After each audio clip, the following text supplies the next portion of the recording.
We'd like to ask our exhibitors to please join us right here at the plenary for our session this morning. Thank you.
Good morning, ladies and gentlemen. Welcome to Slingshot MNL 2015, day number 2. Please welcome your host for this morning, a multi-awarded MC, television host, and news anchor, magazine editor-in-chief and co-founder of Mercato Central, and a food entrepreneurship incubator and startup, and executive vice president of the Desco Development Corporation, Mr. RJ Ledesma. Good morning once again, my fellow delegates, and welcome to the second day of Slingshot MNL. It's nice to see the sun out this morning. So again, to all of our delegates who've come from near and far, thank you so much for joining us on our second day of Slingshot MNL. Now, I'm not sure with the rest of you, but I'm still reeling from absorbing all the discussion points which we had yesterday. Really great points which came out yesterday, which included such things as developing ecosystems for our startup environments, innovation-driven enterprises, the sharing economy, scalable growth for startups in emerging markets, and most interestingly enough, how a terrorist cell helped form a online news organization. So ladies and gentlemen, a lot of great insights yesterday, and we expect a lot more of great insights today as well. We invite again all of you to please take opportunity to network with your fellow startups again. Please feel free to visit the different startup exhibits upstairs, and at the same time get to meet some new faces here during Slingshot MNL.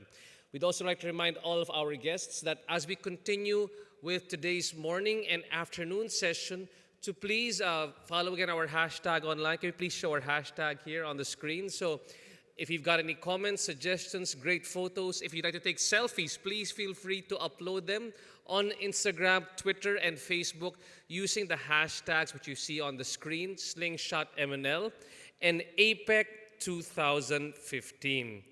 And with that, dear delegates, to open the second day of Slingshot MNL, I'm very glad to welcome here on stage a true champion of creating innovative solutions for not only our country, but our world's problems.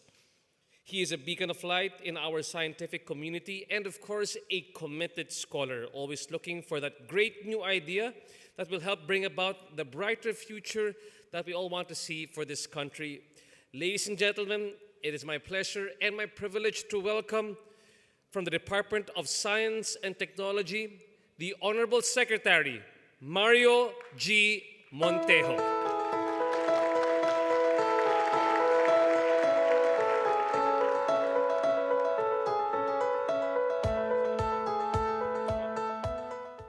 Thank you, RJ. Professor Richard Dasher from Stanford University, Mr. N. Lee, Head of Asia Pacific, Nicholas Shi, Startup Chile, John Fitzpatrick, Amazon Web Services, to the movers and players in the startup ecosystem, ladies and gentlemen, good morning. I am deeply privileged to welcome all of you to Slingshot Manila 2015. I extend our sincere thanks to the Department of Trade and Industry, DTI, in inviting the Department of Science and Technology to this very timely and important event. I would like to welcome our partners in the different APEC economies. For everyone, I would like to thank for your presence and our prominent speakers who came from different parts of the world to share their knowledge and expertise to budding innovators and entrepreneurs. Our sincere gratitude to all of you. Current and potential contribution of technology-based startups and techno-entrepreneurs to the country economic development cannot be overemphasized. They develop and deliver high-value technology products and services for the global market. These are the people that start small, have amazing ideas, and march on even when faced by great challenges and uncertainties. The Philippines, as we know, is one of the fastest growing economies in Asia. According to the Philippine Startup Report, initiated and authored by Mr. Ron Host, who I hope is attending, our innovation ecosystem contributed to the country's potential of becoming a startup hub. This is truly an awesome news because this is what the government, our government, has been striving for with its initiative this past few years. The basic rationale of all the programs of DOST is to enhance science and technology ecosystem to support our industry and SME in improving their productivity, and to support innovators to develop new products and services. Innovators are critical for sustainable economic development for inclusive growth. And to all the innovators we value your presence and your ideas.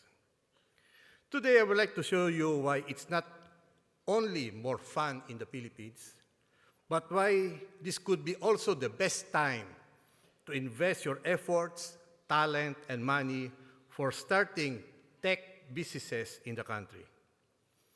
Let me show you how our government, has promoted an S&T ecosystem to support innovators like you, helping you translate and convert your ideas into real products and services which you can offer to the world. Ladies and gentlemen, let me start by sharing a story about a guy I met maybe 1 or 2 months ago.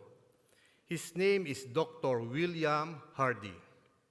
And who is William Hardy?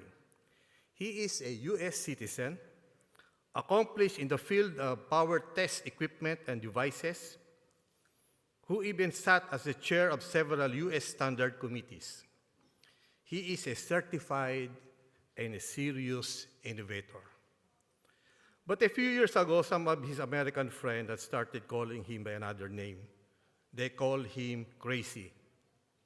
Crazy for risking putting up a tech business, of all places, the Philippines. The question is, why the Philippines?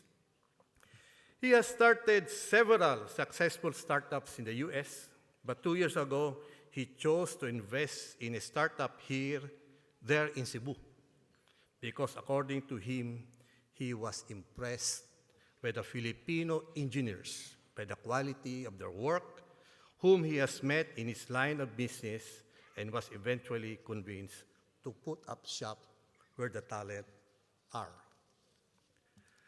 Dr. Hardy's vision is to create a company here in the Philippines that might become a world leader in the design and production of specialized power testing equipment for the emerging electric vehicle market. The initial product produced by his startup was impressive. The device can measure and test with great accuracy the amount of power delivered to electric vehicles. What made our discussion more memorable is that I learned that his idea and suggestion for an innovation ecosystem is not much different from what we are doing. Just like everyone here, he too encountered challenges while setting up business in the Philippines.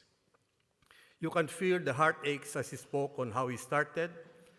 Understandably, for a foreigner like him, the learning curve was much steeper and costlier. But he stayed on. Soon, he learned how to access support from government, and later, he realized that even the very core of his business, the human wear, was a result of a serious government program that seeks to develop critical mass of highly skilled technical and scientific talent and make it available to industry and startup like his. His company required highly skilled software and hardware developers. He has mentioned over and over again that he was impressed by the young engineers he worked with and eventually partnered. No wonder he was impressed. I found out that they were DOST scholars. For the information of everyone, the DOST Undergraduate Scholarship Program grants scholarship to deserving students who want to pursue science and technology careers. Since 2010, the Aquino administration recognizes the need to boost the pool of highly skilled human resources, has increased budgetary support for engineering and science scholarship. Since 2010, the government has tripled its scholarship, tripled, meaning 300%, more than 300%, for undergraduate science engineering degrees. I'm sure that in this very gathering there are scientists and engineers that possess the distinct DOST mark. Moreover, your government continuously supports higher education and learning in order to attain our goal of achieving that critical mass of master and doctoral degree holders on areas in science, on priority areas in science and technology. So the different programs of the DOST, such as the Accelerated Science Technology Human Resource Development Program, the Engineering Research and Development for Technology Program, and the Capacity Building Program in Science Education, we currently now have a total number of 1,912 for masters and 466 for the doctoral program degrees. And we are committed to expand this more. The DOST also starts its campaign in manpower development as early as high school education. So the DOST Philippine Science High School that has begun to expand all over the country. In 2010, there were 9 PICC campuses. Now there are 13, wherein the 14th is being established in Batangas City, and before the year 2016, there will be 16 campuses. The Philippine Science High School is now recognized as one of the top science high schools in Asia, in this region. Besides the institutional approach to training and learning, we have opened up other programs for specific skill sets required by industry, such as our training program for computer control or CNC, machine tool programming and operation. CNC machinists and programmers and operators highly in demand in the industry. For electronics, on the other hand, the DOST has, together with the University of the Philippines, established the Philippine Institute for Integrated Circuits that offer integrated circuit design training, microelectronics education, and certification programs for engineers who want to pursue a career in microelectronics. The PIIC is a response of the DOST to the growing demand for skills and talent in IC. Going back to the challenges of Dr. Hardy, he mentioned that while he was impressed by the Filipino talent, he was disappointed for the lack of facilities that can help him and other startups to develop prototypes. According to him, he has to send the design to the US to have it prototyped and tested. How many startups like you would have similar or same problem? You have great ideas, but transforming this into products seems insurmountable, where the only choice you have is to go abroad, just like Dr. Hardy. The DOST realized this gap, this problem, a few years back. The DOST has invested in a world-class facility that can assist companies and startups on specific areas, among them the EPDC, or the Electronic Product Design Center. The EPDC offers assistance in terms of electronic circuit design and simulation, printed circuit board prototyping. Currently, it's 4-sided. Eventually, it will be 8-sided. Testing, and offering them at lower cost, and of course, they will be locally accessible. It would mean that Dr. Hardy and similar would not have to go access facilities abroad for their ideas to be translated into working models. The APDC, which we are launching, is coming July 14, 2015, will open its services to the electronics companies and startups. It includes also testing, among them compatibility testing and reliability testing. We also have a testing laboratory that offers analysis needed by the semiconductor and electronics companies. This is the Advanced Material Testing Laboratory, or ADMATEL, situated at DOST Bicutan, and is equipped to do failure analysis, thermal and high-resolution imaging analysis, wherein before their samples have to be tested abroad. We have a new program called One Lab, where you can access any type of testing or being offered by our network of laboratories. Even tests only available in Manila, wherein even if you are in Tugigaraw, Cebu, or Zamboanga. We are initially doing this on food, but will expand through the years to include tests that are non-food. We have an upgraded dye and mold solution center to service the molding needs of small companies, and we are strengthening our regional metrology laboratory services around the country, and especially in Bikutan. You can visit our office or website to know more about programs and services that BE is appropriate to your needs. For this reason, we would like to invite you, to all the innovators present today, please find time to visit the DOST compound in Bikutan. There you will find our newly minted facilities that I mentioned earlier, the Electronics Product Design Center, the Philippine Institute for Integrated Circuit, the ADMATEL, the Dye and Mold Solution, and other state-of-the-art facilities. Please visit our facilities, and more important, to talk with our expert and how they can be of assistance in developing your innovation. We have also support for innovation in other areas. We have our nanotechnology program to support for you who are interested in developing new materials. We have also our genomics program for those innovators who would like to develop genomic-based or DNA-based diagnostic and other application of genomics. We have our biotechnology program. We have our advanced manufacturing program and others.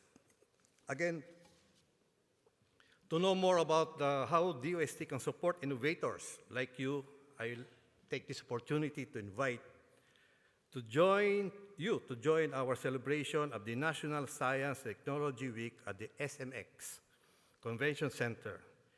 This year's theme is very appropriate: a science nation innovating for global competitiveness.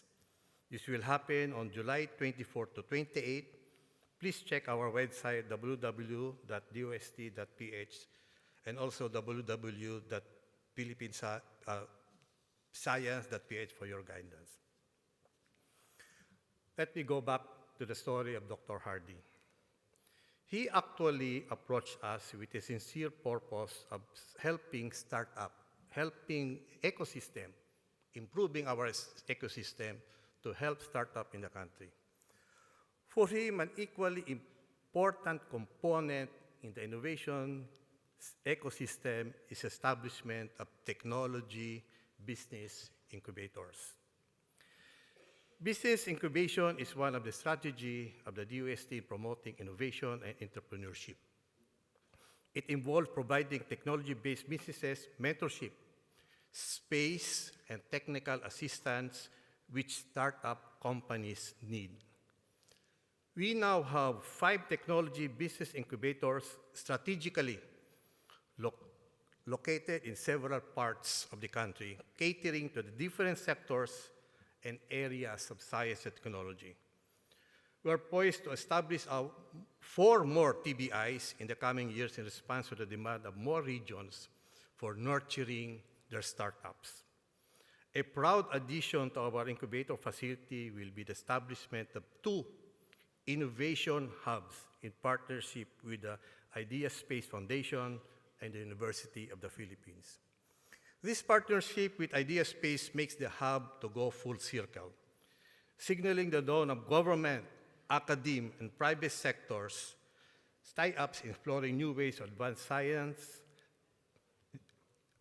and technology and innovation in the country. The Innovation Hub completes the innovation ecosystem wherein startups transform their ideas to products, where investors, angels, and venture capital providers explore novel ideas, where even the scientist takes part in investment decision, and where investors build businesses on science-based application. It will be a venue where science and business converge and propel innovation. After all of this, You must be wondering what happened to Dr. Hardy, a true believer on the potential of the Philippines as a hub for innovation. We invited Dr. Hardy to be one of our advisors. It is our policy in the DOST to involve innovators, the private sectors and startups like you, to vet our future programs on how we can enhance it more as a support for you. Our other assistance for innovators and startup companies include assistance for patent application, funding assistance for development and prototyping, funding support for startup businesses, especially if your product or application is in line with the priority R&D program of the government. In ending this message, I would like to commend the DTI for its effort in making the event a reality and inviting APEC economies to also consider supporting local startups and locating startups in the Philippines, given the support and facilities offered by both DTI and DOST. I am certain that Slingshot Manila 2015 will only be the first of many more of the government undertaking to support not only the Philippine startup community, but also our partner communities in the APEC. I hope this conference has opened and will lead to new doors and opportunities. It's not very far behind when startup will undoubtedly be the primary movers of the APEC in the future. Therefore, if we fix the gaps of startups today, tomorrow they will be our SME, and in the future the core of our business and our economy. Thank you, and maraming salamat po sa inyo lahat.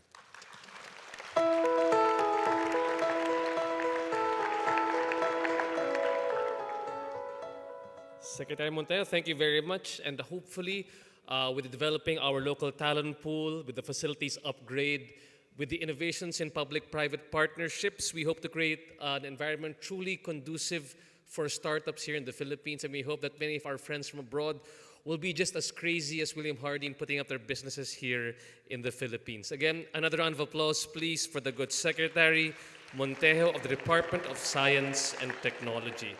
So, ladies and gentlemen, just like yesterday, we'll be having 3 plenary presentations on very important topics for the startup community here in the Asia-Pacific regions. Now, after each of these plenary sessions, they will be followed by a panel discussion where other members of the community can weigh in on the topics discussed. And again, if I haven't said it enough, please make sure to use our hashtags when you want to post questions. So even if the questions come right now or later on, you've got comments or suggestions, we can bring it up when the speakers are here on stage. Now, let's move on to our first speaker here this morning. I have been actually very excited waiting for his presentation as well, because he has mobilized an entire country to become a startup in itself. The first plenary speaker for today is someone truly special in the global startup landscape. As the founder of Startup Chile, the largest startup community in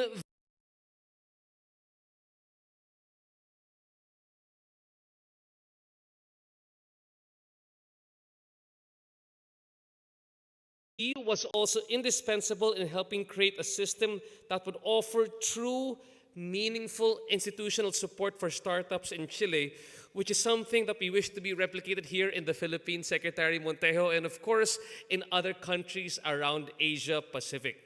So, dear delegates, we are very privileged to hear from all the way coming from Chile to discuss the magic sauce that they've got over there in building emerging innovation hubs.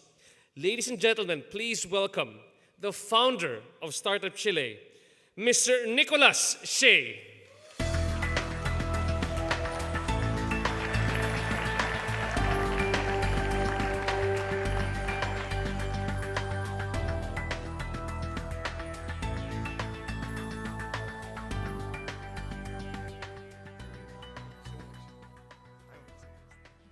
Wow, what a presentation. Thank you so much. I was doubting if it was me or not, or someone else in the crowd, but thank you very much. Anyway, ¿cómo está allá? I'm delighted to be here We arrived yesterday. It was a 33-hour flight. We are far, not you guys. We're very far away. And I'm leaving tonight.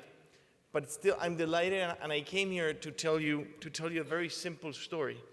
And I think being in, and of course, this is about Asia Pacific, but we're in the Philippines, and I guess I'm going to focus a bit on this lovely, amazing country. And I'm going to tell a very simple story. This is what happened in Chile, what has happened over the past 5 years.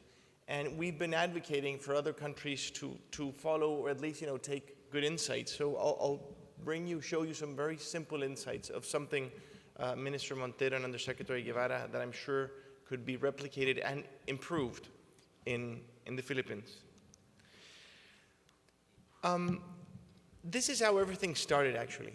In February 27 of 2010, 2 weeks before the new government came into office, we had an 8.8 earthquake. And I think this is something we share as countries. Chile, only this year we've had already 2 volcano eruptions, a huge flood in the north, where there's a great drought in the Central Valley. Every year, every 2 years, there's going to be a massive climate catastrophe. And this gave us a lot of meaning for many of us who joined the government. Again, this was only 2 weeks before a new government, after 20 years of one administration, came into office. For several reasons, people that should have not been in government, we went to government. I was personally living in Palo Alto in the US, and my family and I decided to go back to Chile to work in the Ministry of Economy. And this gave us a huge sense of purpose and urgency. Over 2,000 people dead, a third of the infrastructure in the floor, and we were there on a mission, and our mission was how can we help our country to get back on its feet. And us, from the innovation team, so what could we do? The second, another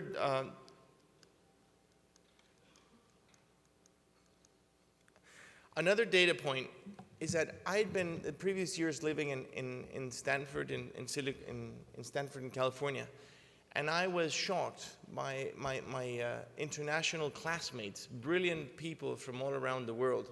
By the way, one of them is here, my good friend Errol Valencia. Thank you for the invitation, man. And yeah, an applause for Errol.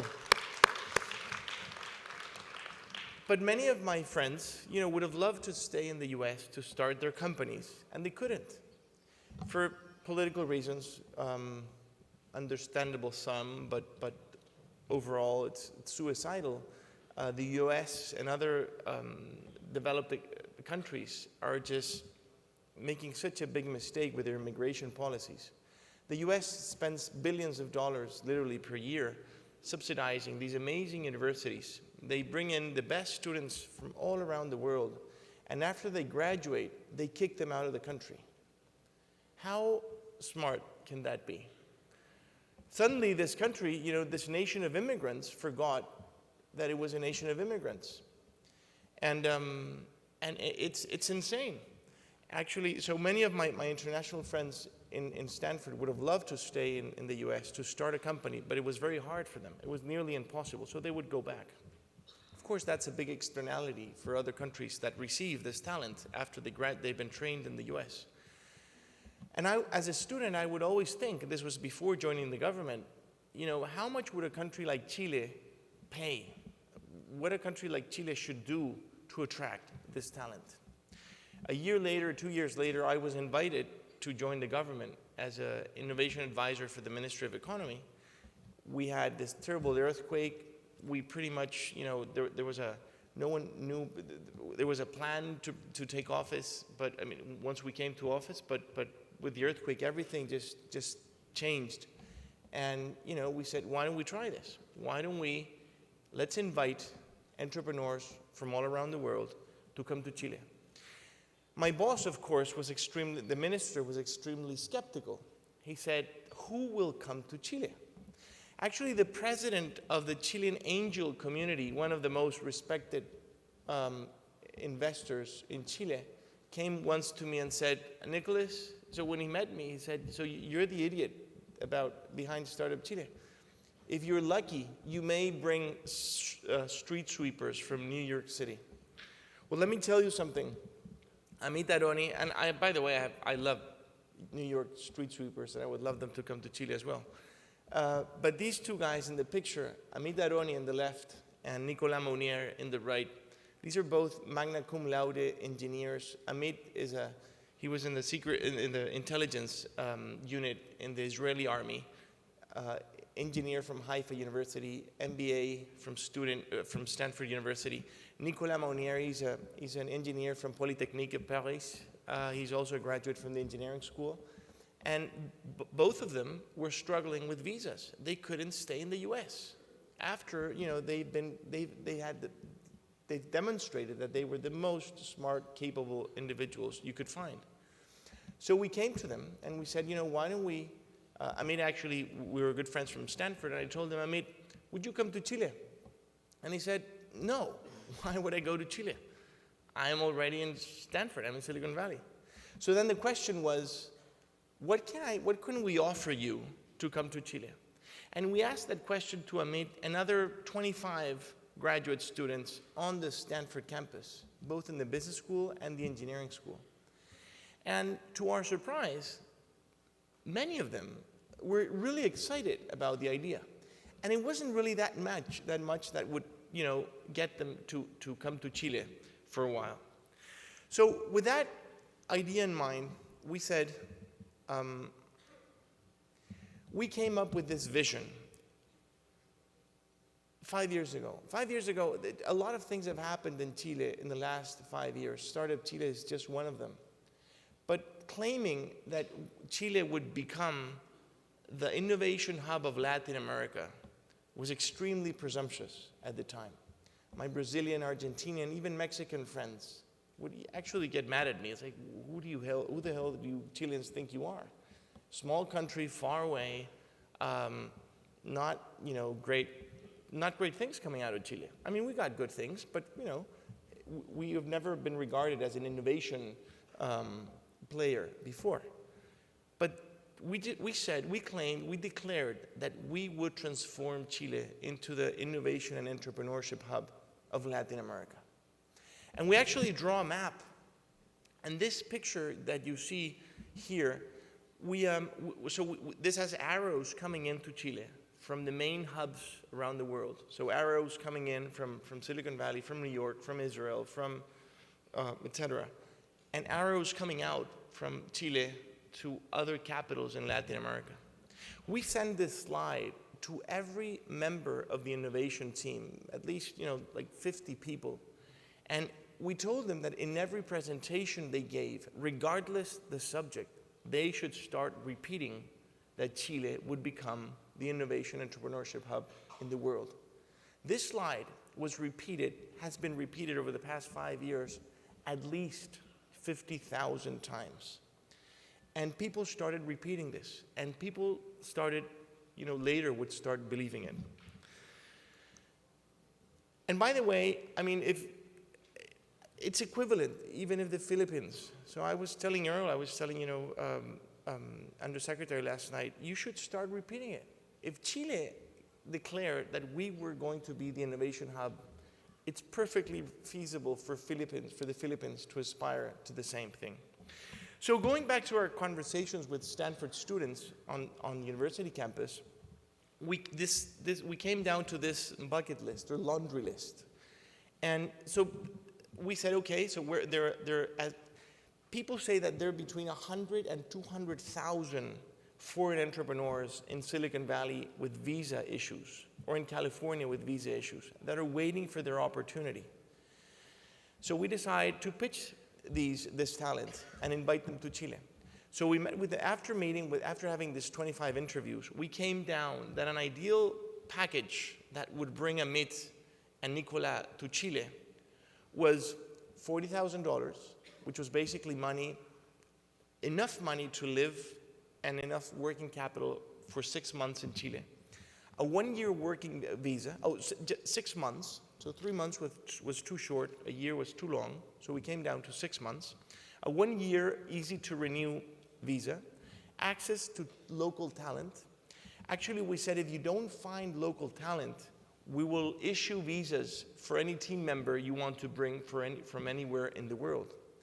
And by the way, entrepreneurs are amazing magnets and catalyzers of global talent. So they've helped, so by bringing entrepreneurs, you're not only bringing them, but they will help you bring other talented people to your country. They wanted global visibility, access to networks, and the sense of community was very important. Everyone, so think about your favorite trip in your life. It rarely has to do with the place, with the tour guide, or with the, it has to do with the people you met. So I think our secret sauce, which is extremely simple, is that instead of focusing on the businesses, we focused on the entrepreneurs. Startup Chile is not people talk about Startup Chile as if we were the world's or a business accelerator. We're not. We're a cultural accelerator. Business happens on the side very successfully, but that's not at the core of our program. Startup Chile, more about entrepreneurship, is about attracting talent. The innovation economy is about talent. Those who are able to concentrate as much talent as possible will be in a privileged position to be someone, to get somewhere in the innovation economy. First talent, second talent, third talent. Actually, 5 years ago, there was a very inspirational quote from Susan Hockfield, former president of MIT. They asked her, when she was president of MIT, what's the secret of MIT? How do you build innovation hubs? And she said, you know what? The answer to that question is quite simple. You just have to, the complicated thing is to find and attract as much talent as you can. Once you put them together, you let them do whatever they want to do. You have to take away all the restrictions around them and let them do their magic. You should never try. It's impossible for anyone to know what entrepreneurs should do. So we decided to focus on the selection process and trust that if we had a selective process, the entrepreneurs that we brought in, they would do a good use of their time. In the past 5 years, we've received over 30,000 applications from over 100 countries. We bring 300 teams per year, so 3 badges of 100 entrepreneurs each. Our biggest problem today is that we have too many applications, and it's actually too competitive. Of course, it's great, but we have today 20, actually last round was almost 30 applicants per slot. And now we're getting amazing entrepreneurs coming in. Maybe we'll expand and we'll take in some more, but these are the numbers that have happened. And in the past 5 years, we brought to Chile over 1,000 startups, over 2,000 entrepreneurs, plus 1,000 employees and significant others to our country. We've accelerated the immigration of skilled talent 3 times to our country. So in day 0, you apply. 30 days later, you will get a letter saying you're admitted, you're admitted. You will come, 60 days later, you'll come into Chile. For the first 3 months, you'll get an installment of $20,000, and then you'll have to present just to make sure, you're making a good use of your time. It's really hard to be kicked out. We kick out like every 1 or 2 classes. Good entrepreneurs know that there's a privilege to have these 6 months in their life. So they really make a great use of their time. So 1,500, 2,000 will apply, 100 will get selected.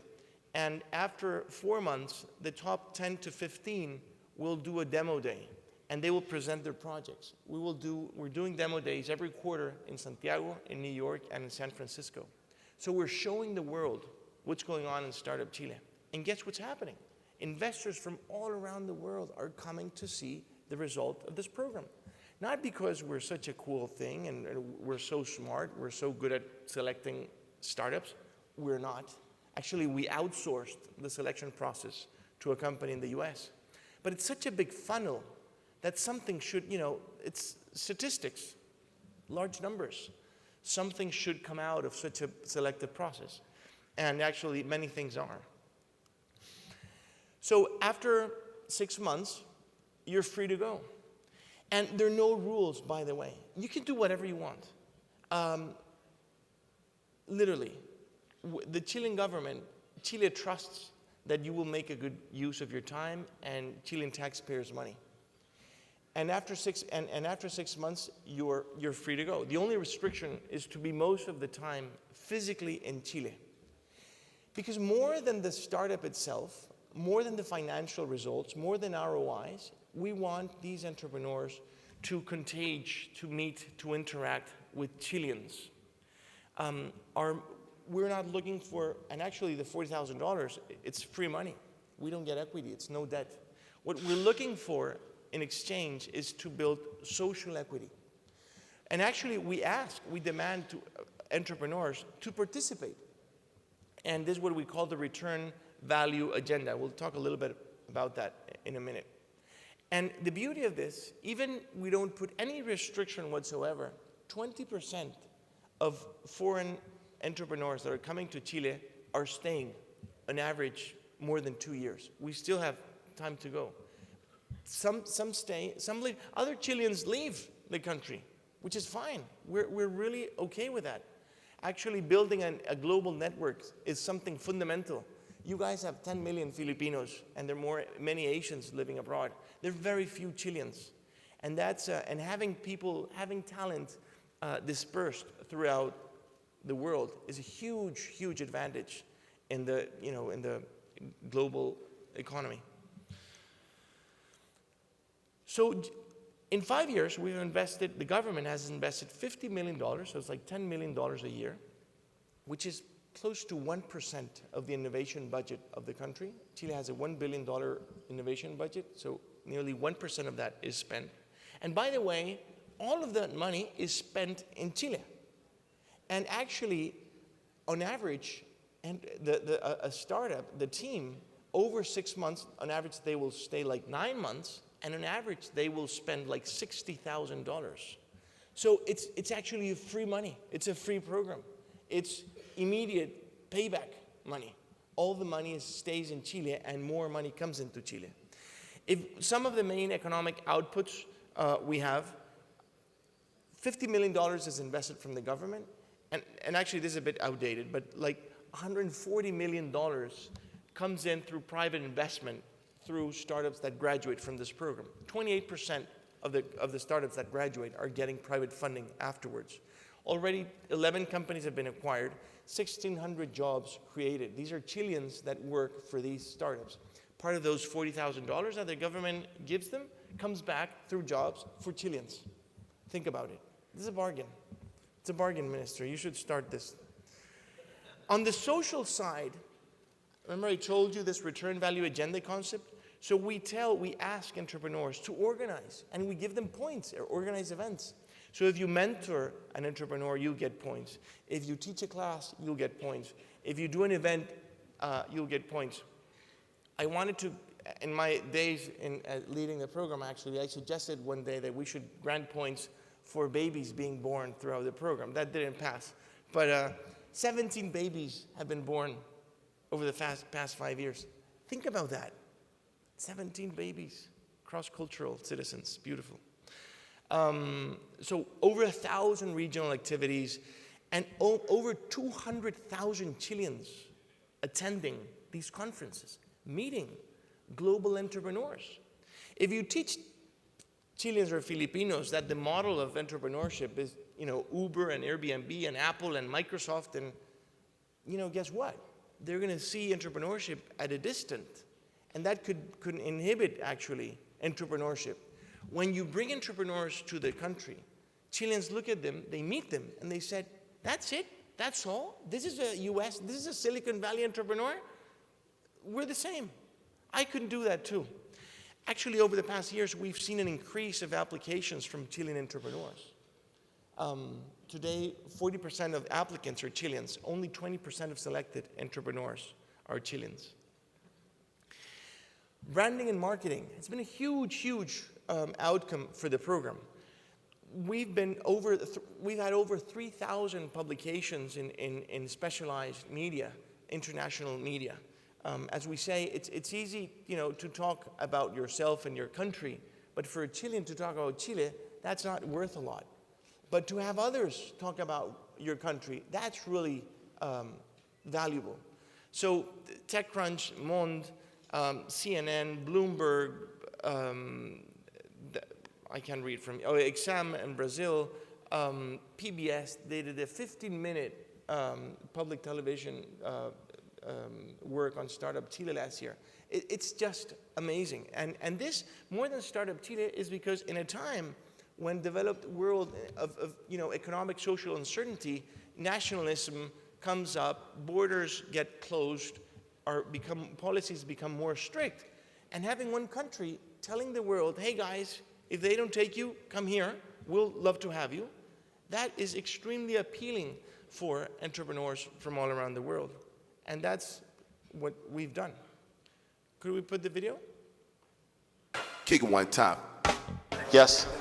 My technology thinking, I almost always go back to the years when I was in high school and especially college and universities, really developed all my interest and my, things I was ready to do things.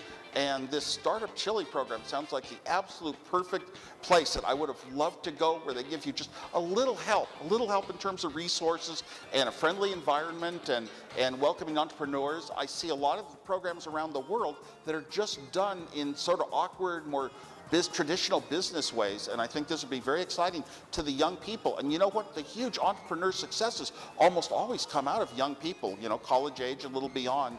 So I think this is just the greatest program I've seen of its type in the world. And yeah, I'm going to recommend it to my own kids. Okay.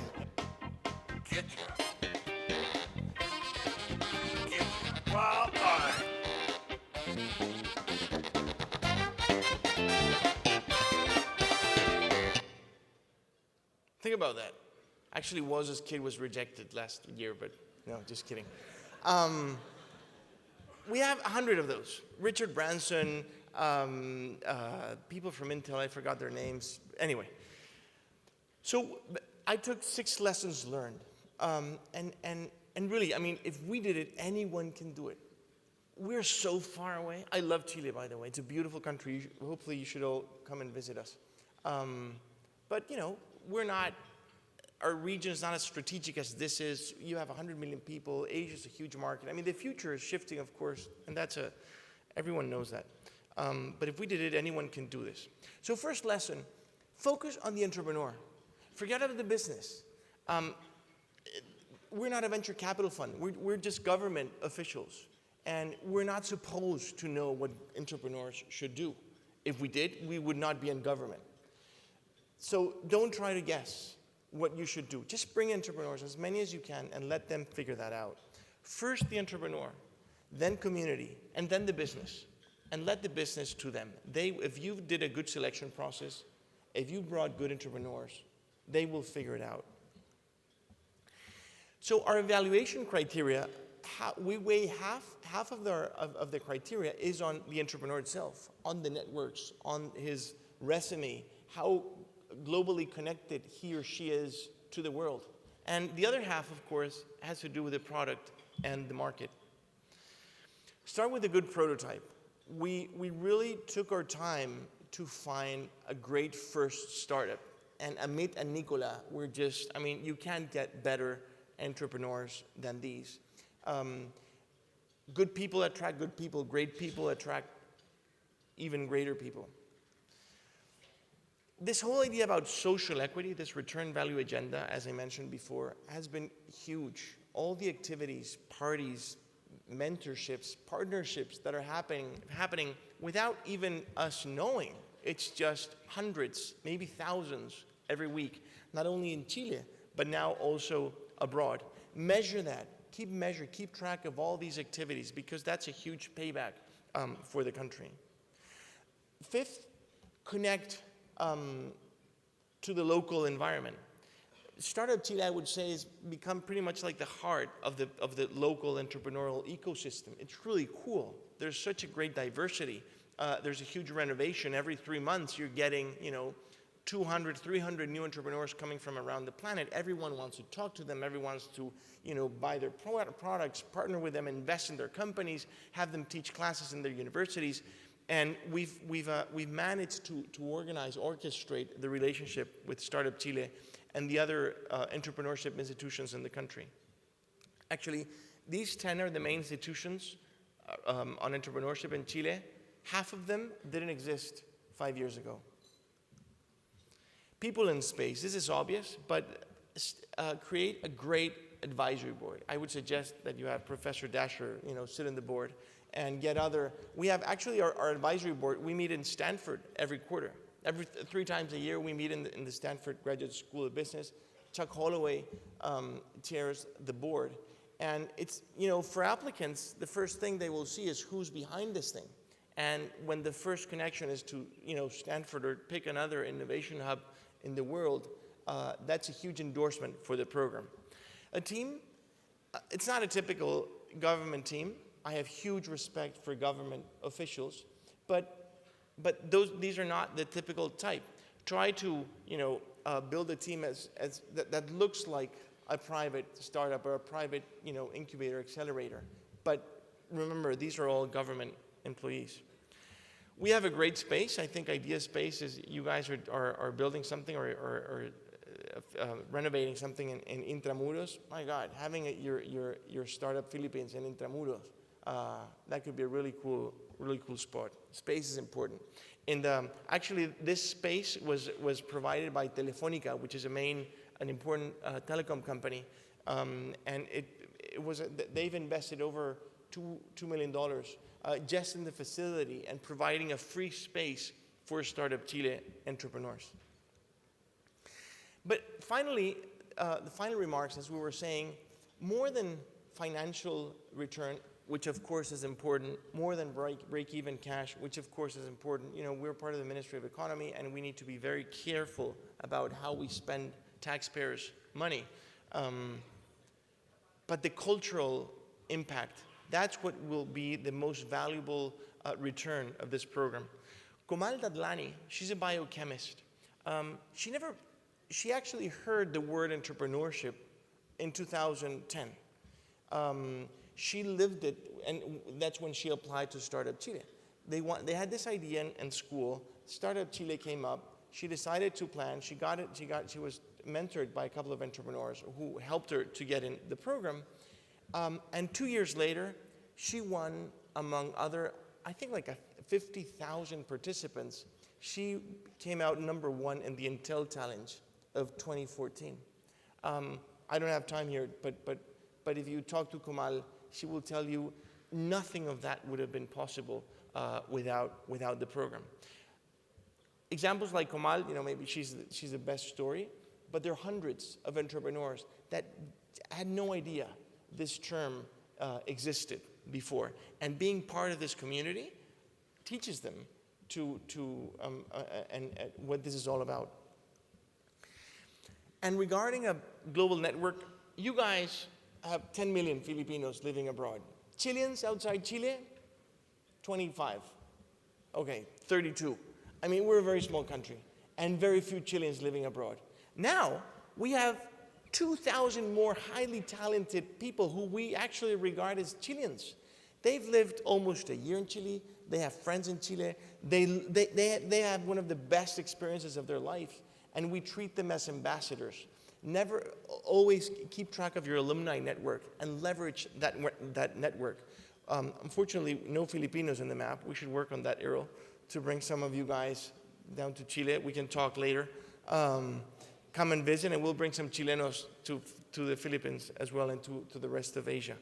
But this global network, think about that. Think about having 2,000 talented entrepreneurs, and this is growing, by 500 every year.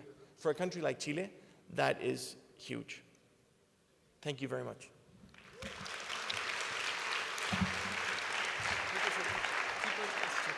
Sure. Again, thank you so much, Nicola. It's a great opportunity. Actually, he wasn't supposed to have a Q&A, but people have been sending a lot of questions in for this brilliant gentleman over here who's helped reinvigorate Chile's economy. And now, ladies and gentlemen, if you'd like to ask some questions for Mr. Shea, please again put them online on Twitter using again the hashtag that you see on the screen, which we have Slingshot MNL and APEC 2015. So as the questions come on stage right now, Nicola, there are some questions which I actually came up with over here. And when you look at the Chilean startups, is there a particular profile that you've seen so far as to what have been the successful tech startups or other type of startups that have come through Startup Chile that maybe that we can reapply here in Asia and Asia Pacific? So there are no rules, literally, there are no rules for incoming startups. Of course, there are more technology-based startups and internet startups because it's easier for them to move. And I think that's part of, that's a great thing. It's the diversity of startups that are coming in and out of the program. Now, there are some, I would say, there's maybe 10% biotech, 10% agricultural. At the end of the day, the startups coming in and those succeeding will correlate with the comparative advantages of your country. And that's great. The cluster approach maybe will say, you know, this is what you should do, these are the industries you should focus, but we pretty much crowdsource the selection process. So there's not a very important trend.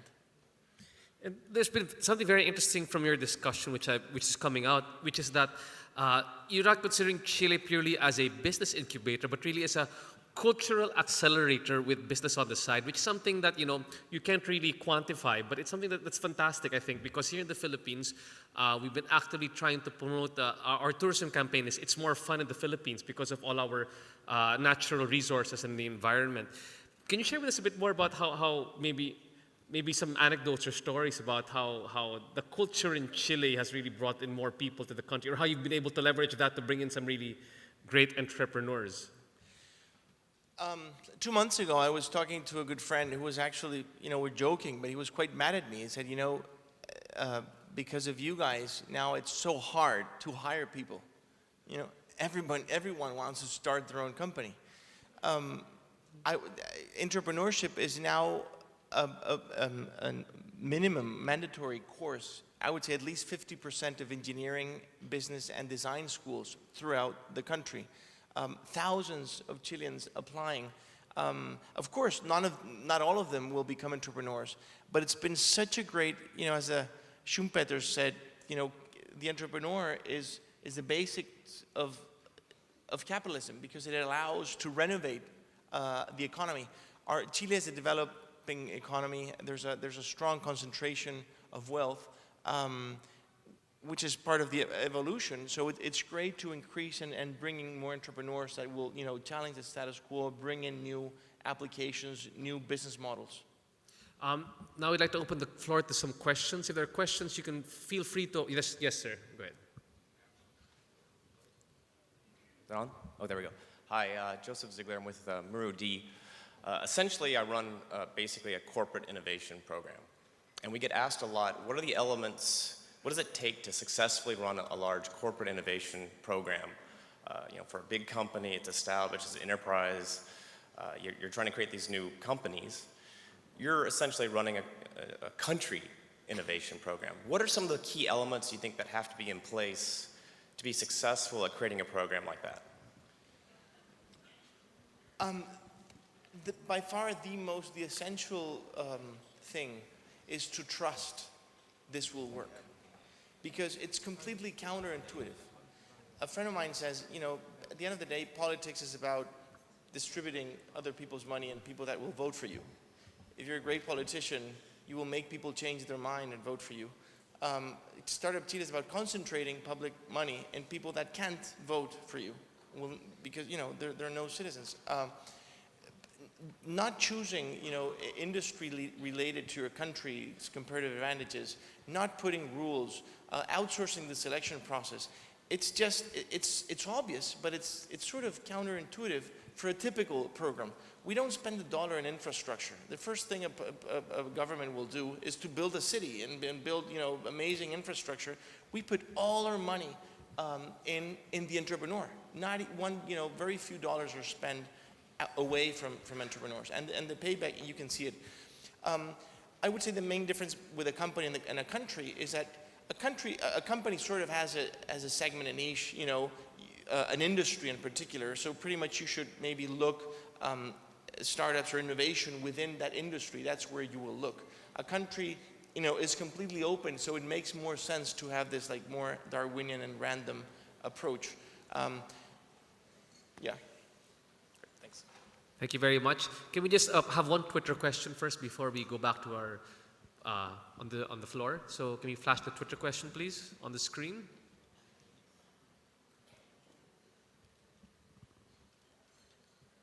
While we're waiting for the Twitter question on the floor, you've got one question, please. Jove Tapiador from USAID ePeso. I've been following Startup Chile for the past 2 years, and I am glad that you're here. So my question is, what are the thrusts now of the program so that the startups will expand their market outside of Latin America and into the Asia Pacific? So, again, that will happen because it's about critical mass. When you have such a selective and you're looking for global-minded people that think global, the marginal effort that you can put from the government is marginal. It's pretty irrelevant. So I think most of it is in how you select and how you communicate and who you bring. So our entrepreneurs don't see Chile as their end market. Actually, it's because it's a very small market. We position Chile as a starting market. And everyone from day one, before they apply, actually, we tell them that we're looking for globally minded startups and entrepreneurs. So that's embedded, and that's part of the program. I would say, the best way to do it, we live in a global world, and that will happen anyway. So what we did and what we suggest others to do is that focus on inviting, define what entrepreneurs you want to bring and invite them, and they will come. Earl? Actually, I have probably it's the elephant in the room, which is the questions. You've been appointed the Chief Innovation Officer of Chile during your time. 2 questions. What was the intention of the government to create such a position? And then the other really intriguing question for a lot of us is, this program seems too crazy for any government to actually implement, but you were able to convince them that this was the right thing to do. So how do we convince, for example, our country and even countries within Southeast Asia to do a crazy program like this because it has results? Thanks. The real answer is that we just did it. There was we were in positions of power, and we used that power. We used it wisely, I hope, I think. Don't ask, because 10 out of 10 government officials will tell you no. So don't ask, just do it.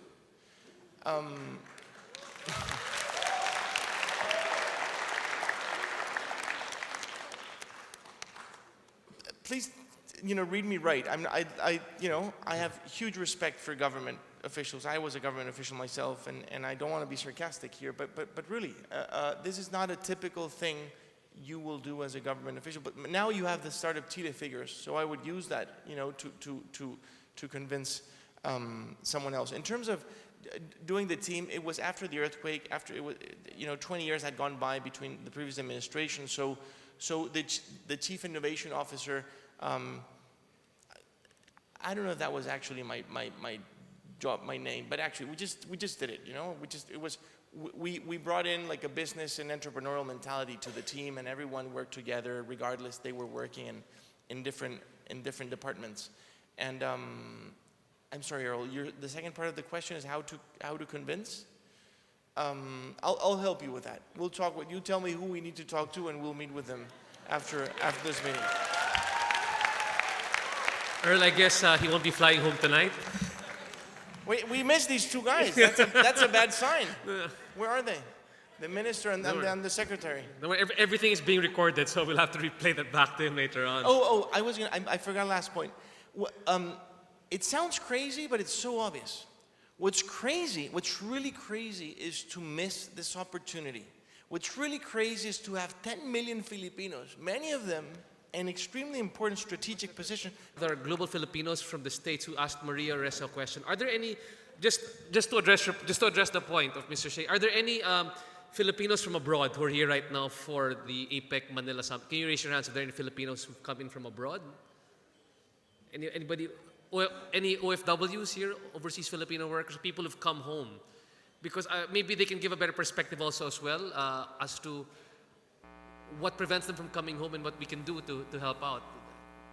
Can we have, maybe you've got some feedback as well, because we'd love to bring them home. We've got, like you said, our diaspora is about 10 million very talented Filipinos from abroad.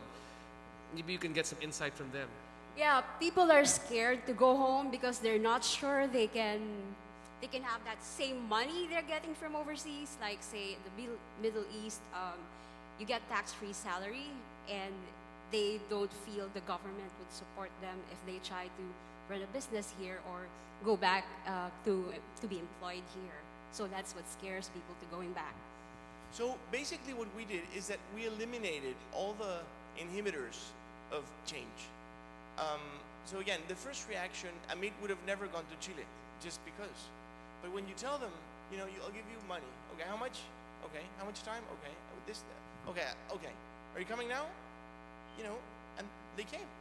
So of course, if you just tell someone, okay, it's time to go back home, it's hard that people, we don't like to change. We talk about change, but we hate change. We're not designed to change.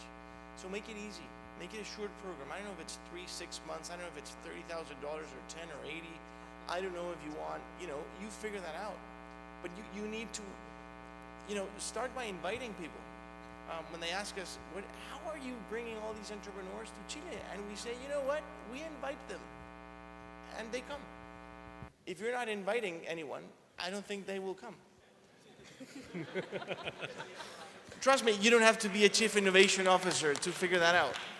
Start inviting people and they will come. Make it easy. Make it for a term, So thank you very much. Are there any more questions from the floor? Yes, please.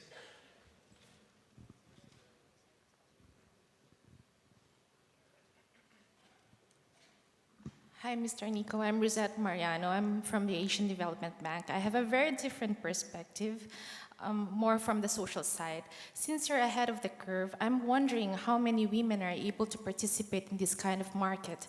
I've observed that most of the panels are composed of men, and so far, the most that we were able to do was 20% of the panels allocated for women speakers or panelists. So I'm wondering, because women are 50% of our population, that's 50% of human capital, that's not very much optimized. So since you're ahead of the curve, maybe at the onset, basically the composition are just men, but later I hope women will be able to come up and stand up and also bring talent onto the table. Thanks. Great feedback. Let's give her a round of applause.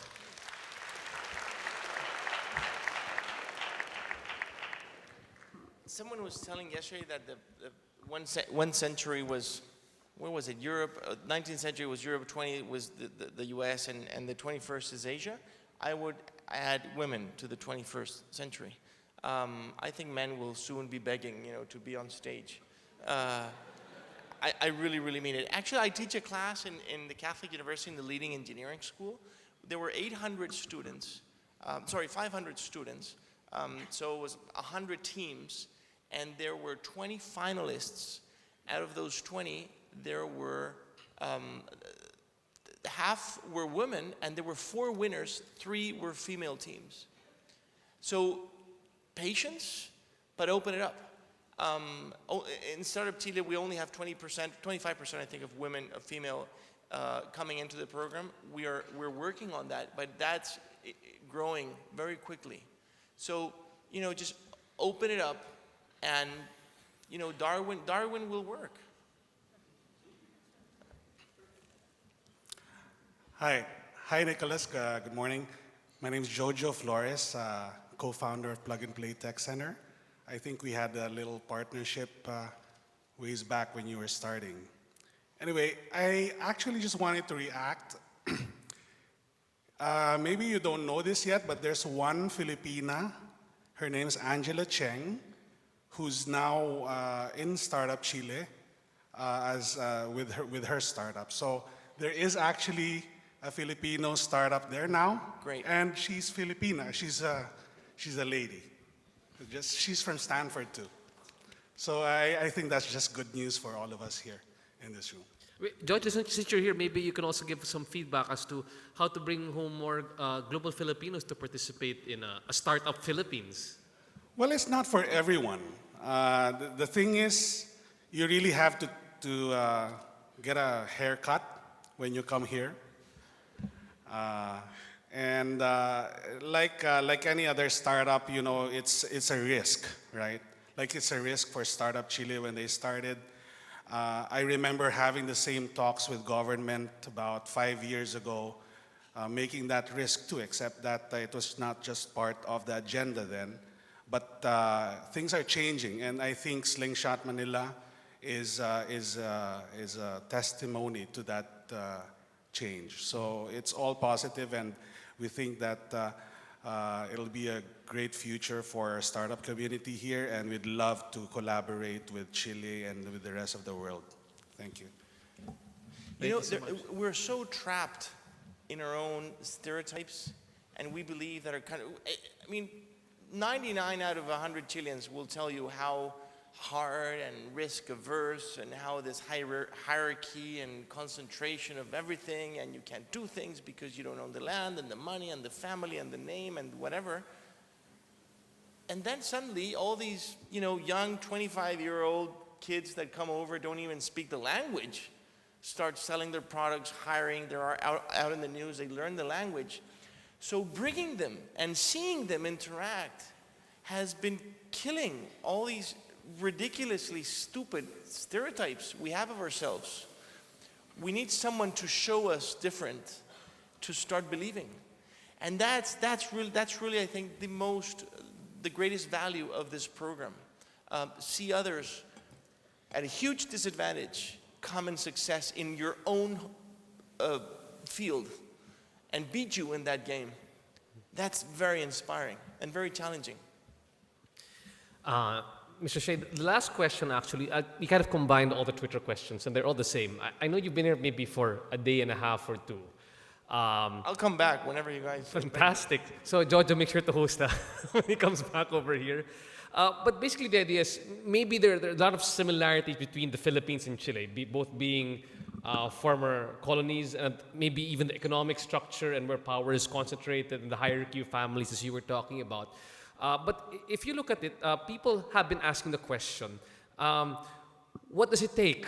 What do we have to do here in the Philippines? What can we do to make it something just like Startup Chile? What situations have to be in place from the government, from the private sector?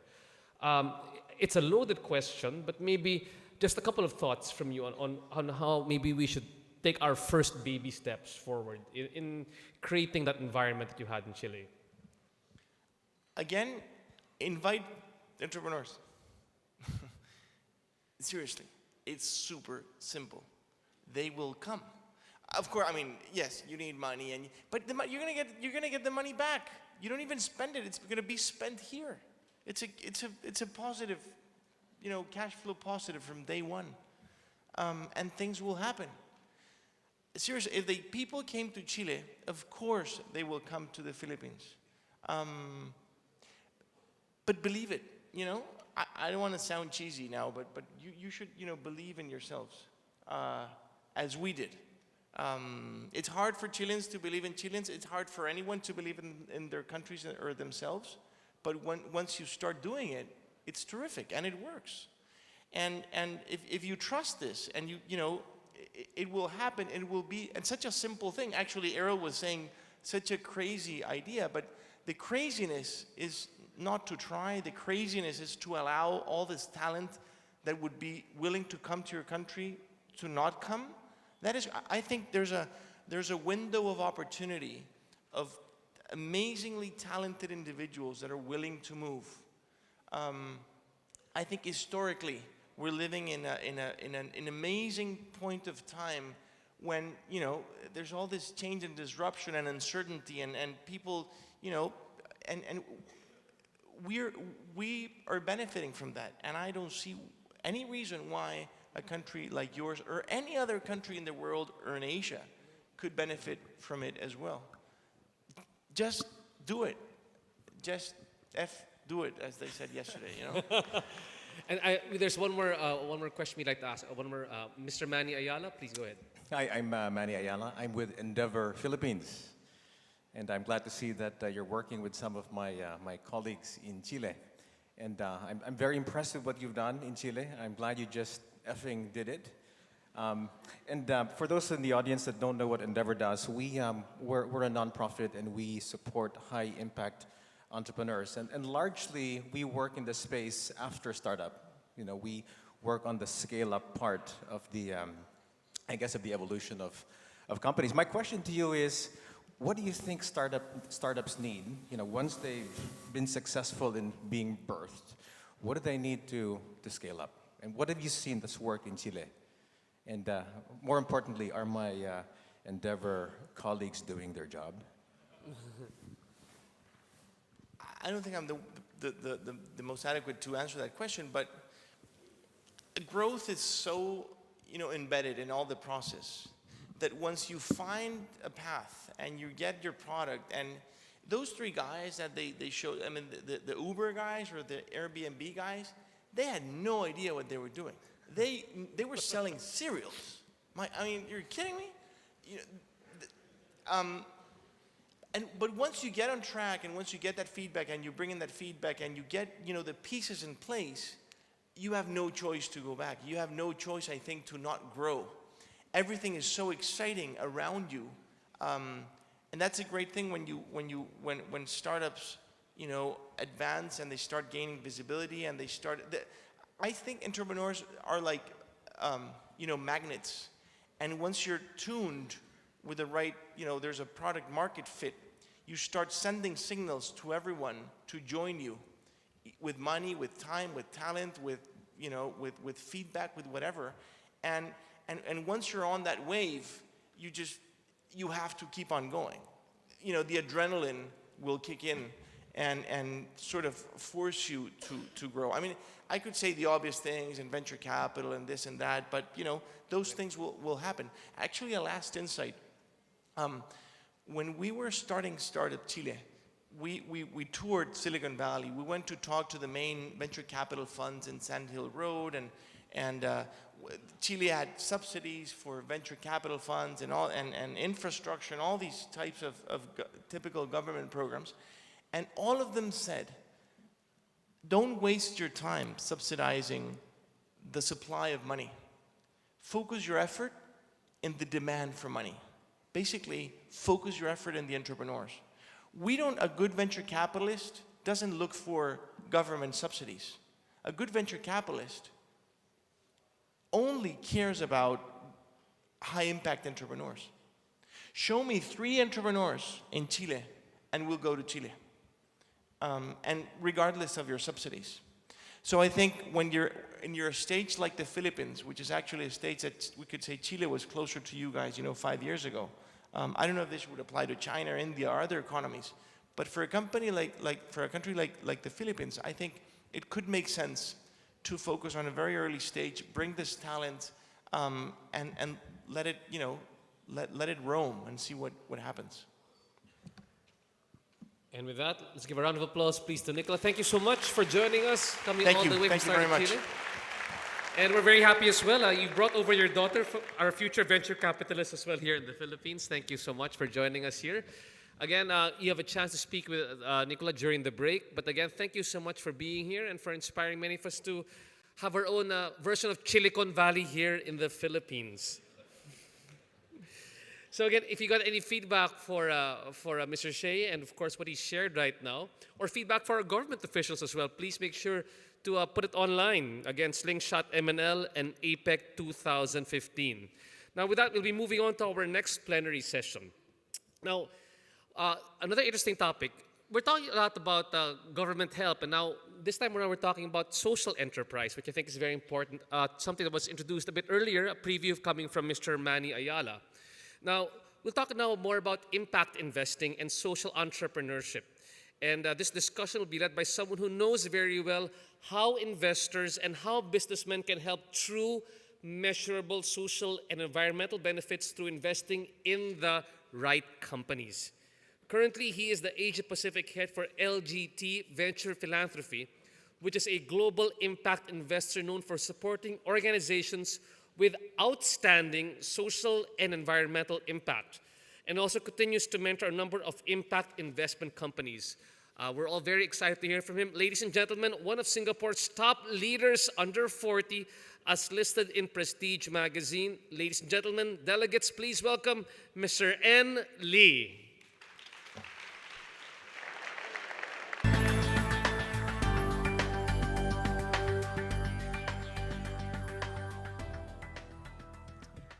Wow. You guys really do your KYC on your speakers, don't you? A very good morning to all of you. It's a pleasure to be back in Manila, and it's incredibly inspiring to see such a thriving startup scene in the Philippines. So I applaud all of you, and it's a pleasure really to be a part of the inaugural sort of Slingshot event, and to meet and hopefully have discussions with all of you here. So my name is En Lee, and I work with LGT Venture Philanthropy. We are a global impact investor. Now I wanted to start off by asking all of you here, just by a show of hands, who knows what an impact investor does? Show of hands? Okay, so I see a sprinkling on each side, so that's not too bad. A few years ago, I came for a similar conference like this, and I asked the same question. And I saw 3 eager hands shoot up. So I asked them, I said, yes, can you please tell me what an impact investor does? And one gentleman said, you invest in dynamite companies.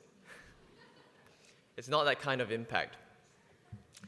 So let me start off today by telling you that in the next sort of half an hour or so, I'm going to tell you, or attempt to tell you, why impact investing and social entrepreneurship are some innovative approaches and why they're becoming almost a global movement. I'll also tell you why movements like that are so important for countries like Philippines, and more importantly, particularly in the startup space that many of you are from, why all of you should, in a way, understand the blends of capital out there, and at the same time, think about your business models and how some of them could be used to drive social and environmental change. So with that, like every industry, if I can get this to work, maybe not, there we go. In order to understand every industry, you need to first start off by understanding the demand and the supply side. So I thought I'd start today, since you're really hearing from an investor's perspective, what is the supply of capital out there? Now, not all forms of capital are the same. Unfortunately, the world that we know today tends to draw a very distinct line between what is known as philanthropy, or donations or grants, and what is known as investment capital. So the big bubble that you see on your left is the investment universe, and the other side is the philanthropic universe. Now you can clearly see, I mean, the numbers are not important. They're just so you know, they're from BCG, which means that they have to be correct.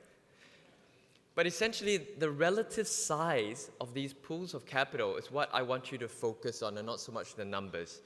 You can immediately see on your left that the investment universe is so much larger than the philanthropic one.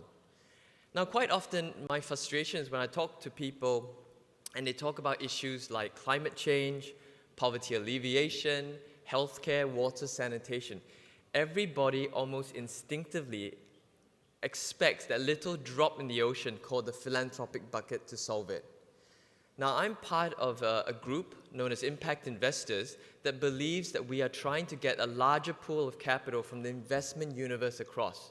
And when I say capital, it's not just about financial capital. It's about social capital, right? And intellectual capital at the same time. So that's one thing that I'm going to talk to about today. The other thing I wanted to let you know is even for the investment universe, not all forms of capital are the same. So I'm not so sure whether you can see the two the light blue bubble as well as the gray bubble. Now the light blue bubble is known as environmental and social governance. I don't know whether you guys know what that means, but essentially there's a growing universe out there where people deploying capital are looking at environmental, social, and governance factors. So for example, if all of us today were about to make an investment, say, in a factory, say in China, and say something like the Foxconn incident, right? It might be highly attractive financially, but you might find out that the way that they treat their workers is not so ethical. Their workers' suicides, for example, the way they get rid of their emissions is not responsible. Now that alone may prohibit you from making that investment. So that's ESG. Now on top of that, you might add certain negative and positive screens. You might say no sin industries, so no tobacco, no alcohol, no ammunition, for example. Right? You may also add a positive screen like the United Nations Principle Responsible Investing. Now, these concepts put together, this SRI, or Social Responsible Investing, and ESG, are known as no-harm strategies. If all of us were in these two brackets and we deployed $1 million, we could put hand on heart and say that $1 million created no harm. But you couldn't go to the next step and say that $1 million actively and intentionally created good.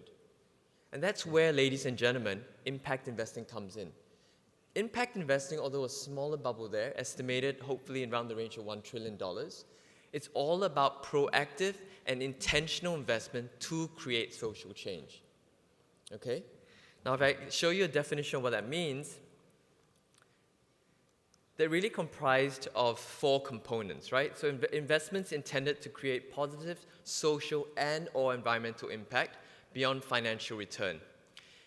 And the 4 components that we want to focus on is we are really talking about investment capital, so it generally tends to exclude donations or grants. We are talking about intentionality. So given places like Philippines or Asia, it's quite often that you might have a traditional private equity or venture capital fund make an investment here, and quite often that investment will create good. But the reason why intentionality is very important is because as the organizations scale, if you don't have that value alignment with your funder, it's very likely that as it scales, you might drift away from your original purpose or your mission. And that's a very, very key part of any impact investment. And then the last 2 components are really what the industry calls triple bottom line. So most impact investors are always looking for a combination of social, environmental, and financial gain. And we'll go a little bit on what financial returns are later, but suffice to say that it really depends on the country, the sector, and the business model. Now, quite often people confuse terms in this space, and one term that they often confuse is venture philanthropy. And that's I would say, a close cousin of impact investing. Now, any guesses where the word venture comes from? It's a relatively unusual hybrid of words, right? Venture philanthropy. Any ideas where venture comes from? Venture? Okay, so I got one feedback here that it maybe comes from adventure, so something exciting, a new activity. Where else? What have we been talking about? What has Nicholas been talking about earlier and some of the earlier speakers from yesterday? Venture? Venture capital, exactly. So we all know what philanthropy means. Philanthropy means essentially the love of humanity or driving positive social change. Venture philanthropy is trying to import 8 core concepts from the venture capital universe to create positive change. And some of these principles include focusing on a few organizations. Most of these organizations are young and rapidly growing. Can't get this clicker to work, sorry. Should I be pointing this somewhere else? Okay, we do intense due diligence. And as many of you here know, and especially if you're in the process of fundraising, due diligence is often a little bit like dating, okay? Because it's important for the investor to understand the team and the business model, but it's equally important for the organization to understand your funders. And why I say it's a little bit like dating is because it's like dating for the purposes of marriage. Once an investor or funder makes an investment, chances are you're looking at 7 to 10 years together. So you better make sure that you really get along. You share the same ideals and the same objectives. So due diligence is very important. Often when we do due diligence, we look at your business model and we try to find out what's the right type of funding. In some cases, it might be grants. In some cases, it's equity. In some cases, it's debt. And what I said earlier, it's never just about the financial capital. Most venture philanthropists and impact investors want to play a proactive role where they're contributing intellectual and social capital as well, so their expertise, their networks. We always look for a long-term engagement, so quite often people call impact investors or venture philanthropists as patient investors. We look for a long-term horizon. We do controllers controlling, continuous controlling to make sure that we're aligned. And finally, and most importantly, we're trying to optimize that social and environmental return in addition to the scale of the business. So that's really sort of venture philanthropy. Thank you. Now, I know that because it's a very early morning and these concepts are quite new for many of you, I'm going to start off with a quiz. So if you're starting to fall asleep or you're looking very worried, I'm going to ask you the question. So if we draw a chart of social return against financial return, and we had to distinguish sort of these three concepts, right? Traditional charity, which is check writing or grant giving, venture philanthropy, which I've just explained, and impact investing. Where would you put traditional check writing or traditional charity? So imagine if all of us today were to write a $100 check and we were to give it away to a meaningful charity, say in the Philippines. A year from now, how would we quantify that? And you only have 3 answers, so you have 30% chance of getting it right. Left, middle, or right. Let's assume all of them sort of create the social return. How many of you say left? How many of you say middle? How many of you say right? Okay, so the majority of you are actually right. I mean, are correct. It's actually on the left. Now, if you think about it for a moment, if you write that $100 check and you gave it away today, right?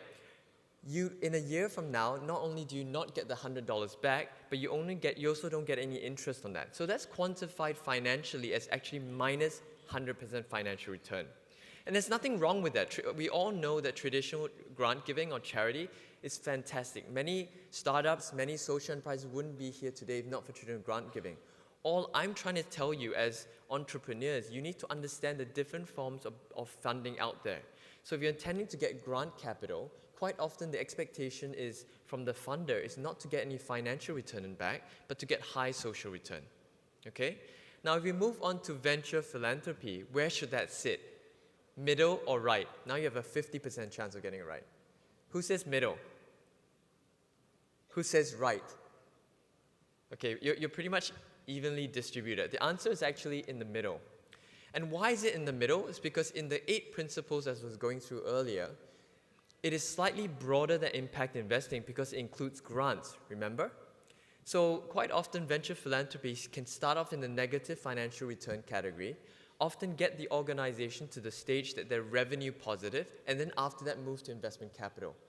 And that's again something that's very important to know. And last but not least, obviously impact investing sits on the right. Impact investing is generally profit-seeking activity. Now, 2 points I'd like to make a note of, and it's very, very important that I clarify. With this chart, I'm not suggesting at all that these concepts are separate and distinct. What I'm suggesting is often these blends of capital are complementary. You might start off as a startup today, and you really haven't really validated your model. So there's no reason why you can't go out and get some grant funding for that. And as you move towards becoming financially sustainable, you move towards venture philanthropy. And finally, when you actually have proven your concept, you've got a steady revenue that you can actually sort of attract investment capital, you move to impact investing. So that's the first thing I like to say, and all of them are complementary. And sometimes, like I said, it's also part of an evolution. We invested in a company in India that made affordable electricity using biogasifiers, using rice husk in a very poor place, in fact, the poorest state of Bihar in India. So when they first started off, they went to sort of foundations and they said, we're doing this. And the foundations and the philanthropists said, that's amazing work that you're doing. We'd love to give you money. We'd like to support you. Unfortunately, we as a foundation can't give you money unless you're giving it away. We can't use the money for R&D. Go and speak to the clean tech investors. Then they went to the clean tech investors and did the same pitch. Clean tech investors said, wow, you got huge scale here. There's huge business opportunity. Unfortunately, your returns at this stage are not large enough for us to come in, go and speak to the philanthropist. So many of you as young startups here would face the same tension. So what I'm trying to explain to you that not all forms of capital are the same. So as an entrepreneur, sort of be aware of what's the best type of funding for your enterprise and try to go after that at selected parts of your stage of growth. Now, I've talked a little bit about the demand, the supply side of capital. Let's talk about the other side. Where is the money and where is this capital going to? And again, it's not a simple answer as well. It's never just one type of organization. So I think some of you here have heard the concept of social enterprise. That's sort of like the organization that sits in the middle, essentially using a business-driven approach to tackle a social and/or environmental problem. Now, to the left or the right of the social enterprise, you have various blends. To the right, you have a business, well, to your right, you have a business with a CSR component. So that might be something like Ayala Corp, for example. It's a for-profit business, but their CSR, their corporate social responsibility team, is so active that they support many projects in education and so forth that are itself creating huge social impact. And on the other side, you might have a traditional not-for-profit that's actually producing pretty steady income growth. So it might be someone like Gawat Kalinga in Philippines, and the Enchanted Farm project that actually provides dividends for the growth of communities, right?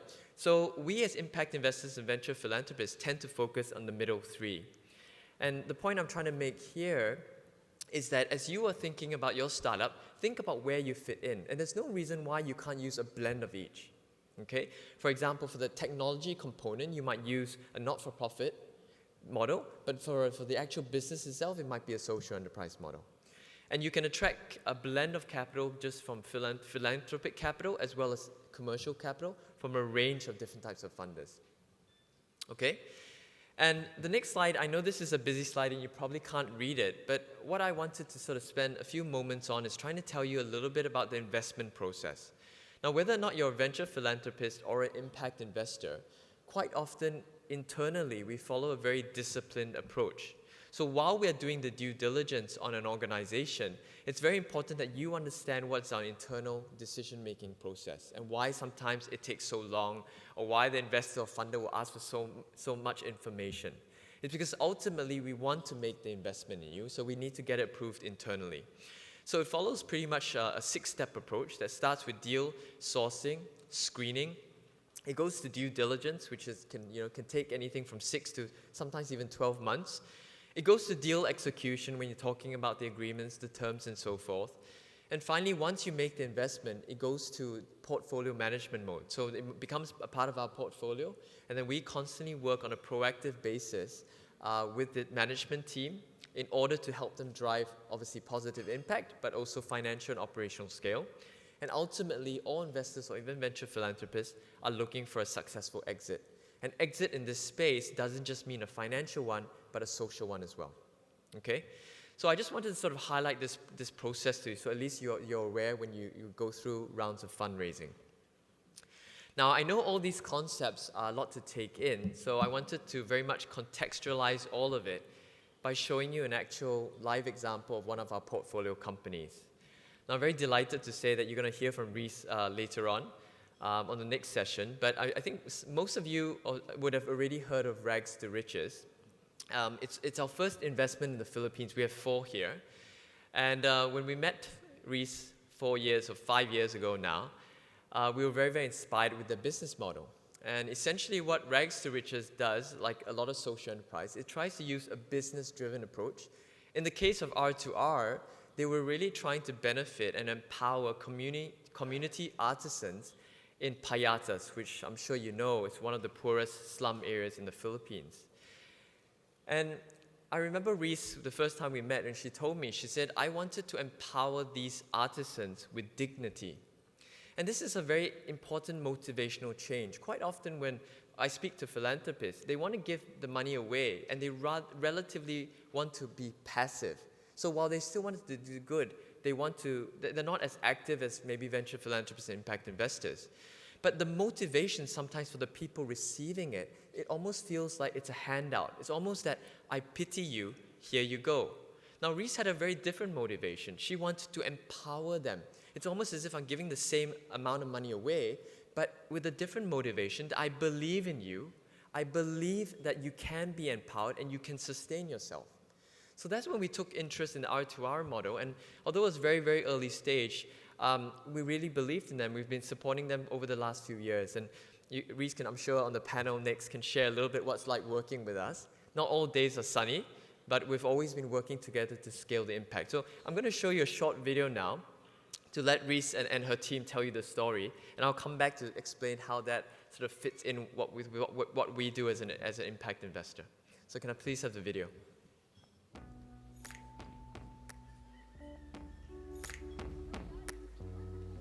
In the Philippines, there are people who are very, very rich and people who are very, very poor.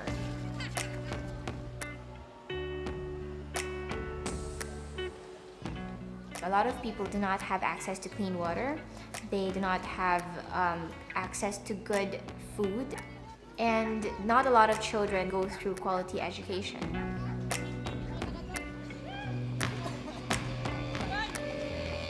Rags to Riches started because a group of young professionals saw that there is a big problem. A lot of mothers were making rugs, earning money for their families. And they used to get the scrap materials from the dump site. Nagmumulot kami ng mga basura, nagpipili kami ng mga basura, lahat ng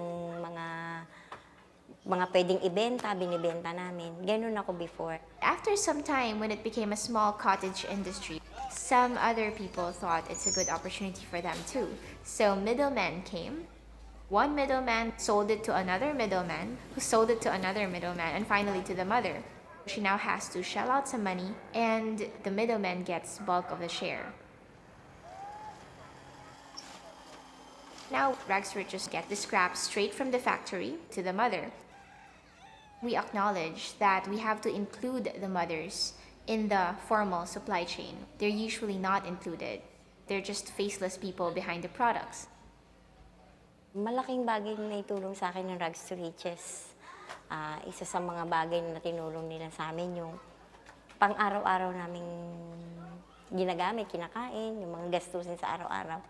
After some time, we started thinking, why not create higher value products, not just rugs? We approached a very, very good designer, local designer here. I feel that there's beauty in everything. And I feel that there was this beautiful raw material that could be made into something beautiful. I told them, let's stop thinking about this as rags, but let's elevate it as fashionable objects. So from a simple rug that you used to step on, it evolved into a lot of other products. Everything that we use is either recycled or organic. We transform scraps of raw materials into something of higher value. Rags to Riches and the mothers together helped create this system. We're hoping that in the future, the mothers will have enough savings to bring their kids to better schools or just have extra money.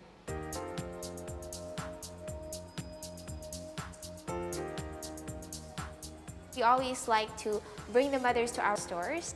When they see it in a setting such as this, when they see it in a fashion show, in a launch, it really uplifts them. It also gives them a sense of dignity of their work. They know that they're being recognized for what they do every day. That is empowerment beyond just giving them extra income.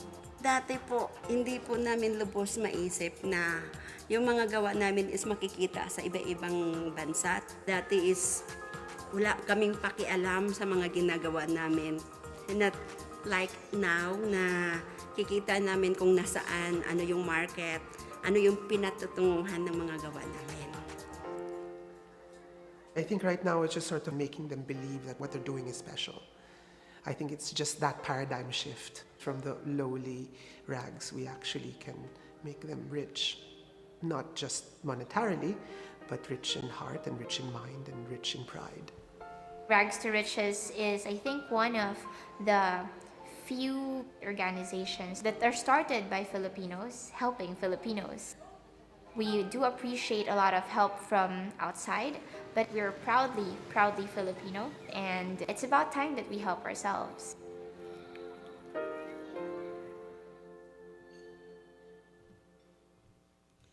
Wasn't that inspiring? So the reason why Rolex is there, because Reese, this was taken several years ago, and Reese won an award from the Rolex Foundation. But what I wanted to sort of use the video to sort of prompt is, what is it like working with an impact investor? So back to the concepts of impact investing and social entrepreneurship I mentioned earlier, you can see that when they first started off, they were making these sort of low margin rugs.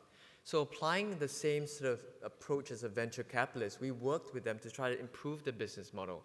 So one of the things that they did was they moved from low margin products to high margin fashion products, handbags, etc., right? First thing. Second thing, we help the products only as good as you can sell them. So work with the company to get not only channels to sell them locally, regionally, as well as internationally. Today, Rags to Riches and their team supply their products to the likes of Anthropology, which is an international distributor in the US with 300 shops there. And regionally, we worked with likes of AirAsia Foundation to get all these products onto the flight. So we're trying to use a business-driven approach.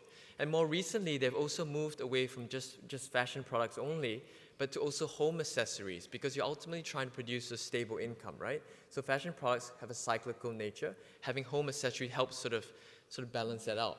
So you can kind of see what we're doing and sort of using that business sense applied to a social outcome.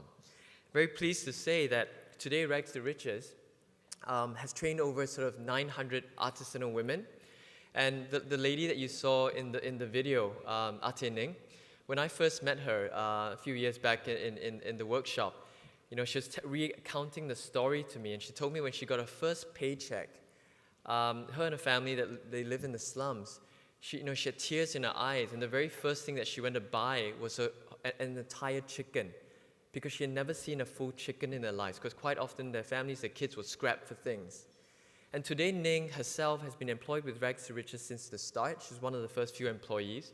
She's been on their payroll. She herself is a product manager responsible for other women like herself. Her 5 children go to school, and her oldest son just graduated from engineering. So it shows you the depth of impact story that we can drive through entrepreneurship. Okay? And just a quick slide here just to show you that Reese was actually earlier this year awarded the top sort of 30 under 30 global social entrepreneur by Forbes magazine. And anyone know who's that woman on the right? Mrs. George Clooney. So even the likes of Mrs. George Clooney, who, as you know, is a very active human rights lawyer, promoting also gender equality issues. She's also a brand ambassador for Rags to Riches. So who would have expected a small organization like that helping women in Payatas in a slum area in Manila could come to this scale? And just very quickly go on to another portfolio company, which is called Mcopa, really to sort of show you that as an impact investor, some investors look for depth of impact, which is like a Rags to Riches story, but some others look for scale or reach. Now, Mcopa is a company that we have in Nairobi in Kenya that provides low-cost solar home systems, essentially subsistence farmers. Now, they make this solar home system that costs about $200 US. Now, for you and I, and many of us here, it's not really an issue to buy that. But for the subsistence farmers in Africa, it surely is. So the disruptive technology is we tied up with M-Pesa, which is a mobile phone producer that uses phone credits to pay down the cost of the solar home system. So unfortunately, I don't have time to show you a video, but essentially these farmers pay a deposit, they get the solar home system, they put it on their shack, and it's got sort of 3 cables for lights, and at the same time, it's got charging stations. They pay per use using their mobile phone, and after 12 months, they own the solar home system. Today, as of 3 months ago, we power over 100,000 homes in Nairobi in Kenya, now growing to Uganda. And about 6 months ago, they closed a $20 million round where social investors came in at $5 million. Bill and Melinda Gates came in on $5 million above us. And because of that, African Commercial Bank gave $10 million of debt. Now, how many times do you see social enterprises growing to that scale? And that 20 million, ladies and gentlemen, will power 1 million homes in Nairobi, Kenya by 2018. Okay, that's just to give you a different example of the kind of scale of some of the impact investments. And as I know time is short, I just want to spend maybe a few moments about who we are. So we're quite unusual. There are probably about 300 or so global impact investment funds out there. We're one of them. We were actually funded and initiated by the princely family of Liechtenstein. So I'm pretty sure not all of you will know where Liechtenstein is, but it's a very small country between Austria and Switzerland. And essentially, Prince Max, who's the gentleman in the photo, really believed after 11 years of his private equity experience that you could use private equity principles to drive positive social change. And that's how he created the team 7 years ago. We are located globally, about 27 of us.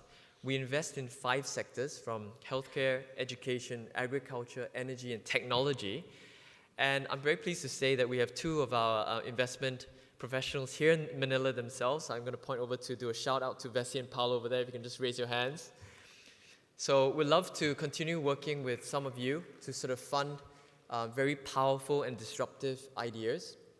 And I really wanted to end this discussion by saying that as I was thinking, I just flew in, I've been in 3 countries this past week, so as I was on the flights trying to do this presentation, I was trying to think about what Slingshot meant. Honestly, I had no idea, and I spoke to a very good friend of mine, an ex-colleague, Joanne Yao, and she was telling me that Secretary Domingo yesterday mentioned that one of the reasons why it's a slingshot analogy is a little bit like David and Goliath.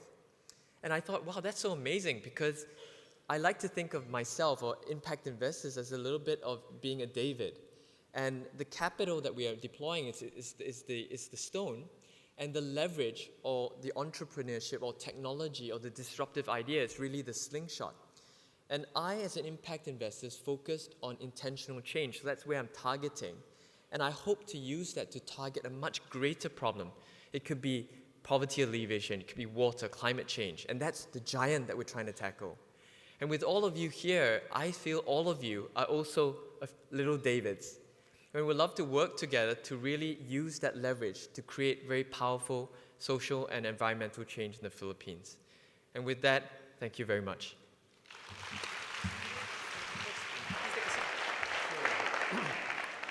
Thank you very much, Mr. Eli. I'm sure you've inspired many of the startups over here to actually rethink and maybe pivot their strategies to become more successful impact businesses, particularly in an emerging economy like ourselves.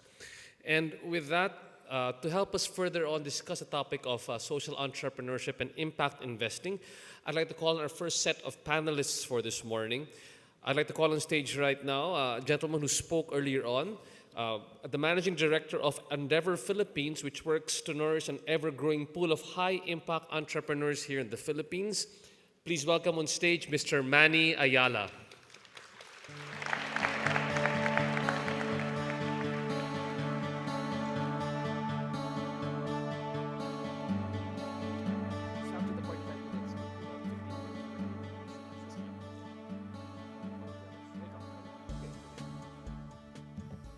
Good morning, everyone. So this two-day conference is all about changing the world.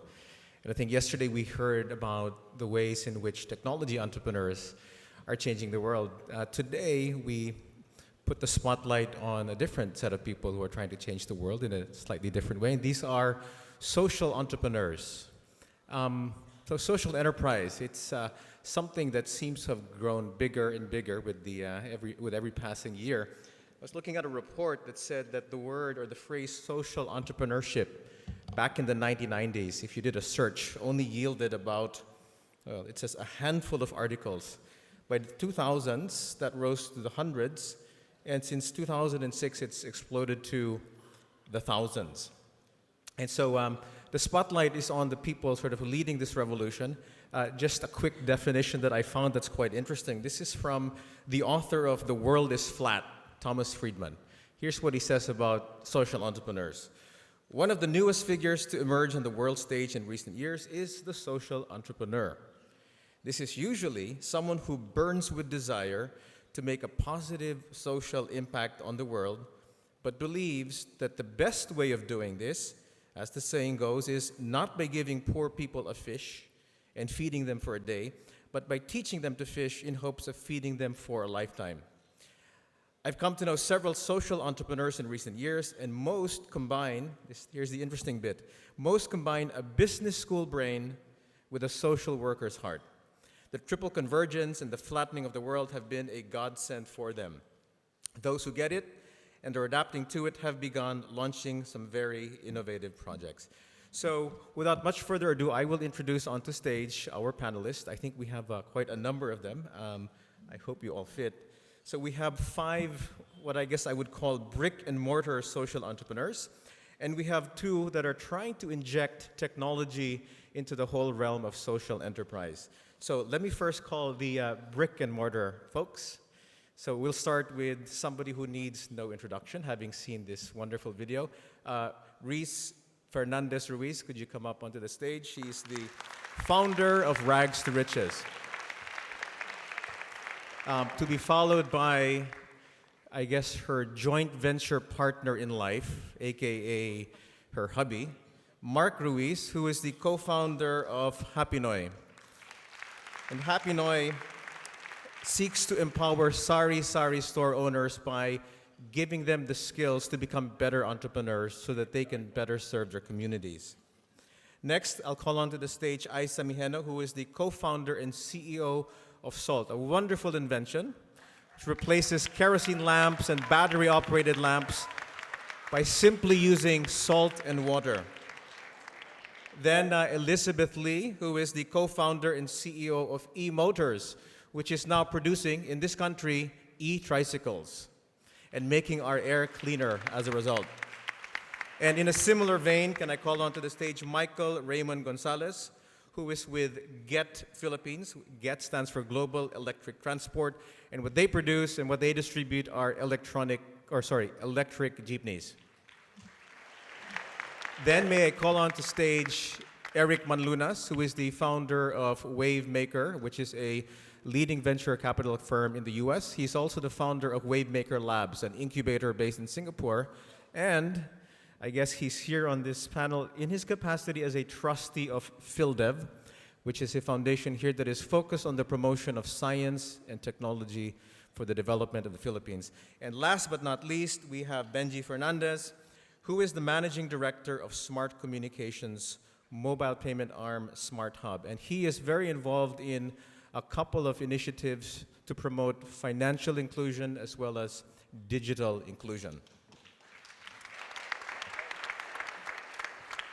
So the format, I've been told we only have about half an hour-ish or 40 minutes-ish. So this, I'm going to make this format very simple, right? This is just going to be cuento. I would like, for those who are not from the Philippines, you're just going to tell a little bit of a story. Please spend 3 minutes talking about what you're doing and, more importantly, why you're doing what you're doing. Then I think we'll kind of wrap up by talking about how technology can help the social enterprise undertakings. Okay, so with that, we go ladies first. Reese? Or should we just play the video again? Okay, hi, good morning everyone. So I'm Reese Fernandez Ruiz. I am so happy that An showed the video and talked about what we do. So I'm from Rags to Riches, and we're a fashion and design house empowering community artisans from the Philippines. And why we started because we were very annoyed and irritated with the social problem, and we wanted to do something about it. And we wanted to do something about it through business and through inclusive supply chains. So today we support hundreds of artisans, mostly from Metro Manila, but we're also supporting artisans from all over the Philippines. And we have a few stores in Manila. We're distributing to Anthropology in the US and in the UK. Our goal is to really become a Filipino fashion and design house empowering community artisans. And we want to be known in the Philippines and all over the world as that. We want to basically bring the Philippine name to the international scene. Thank you. Please go ahead.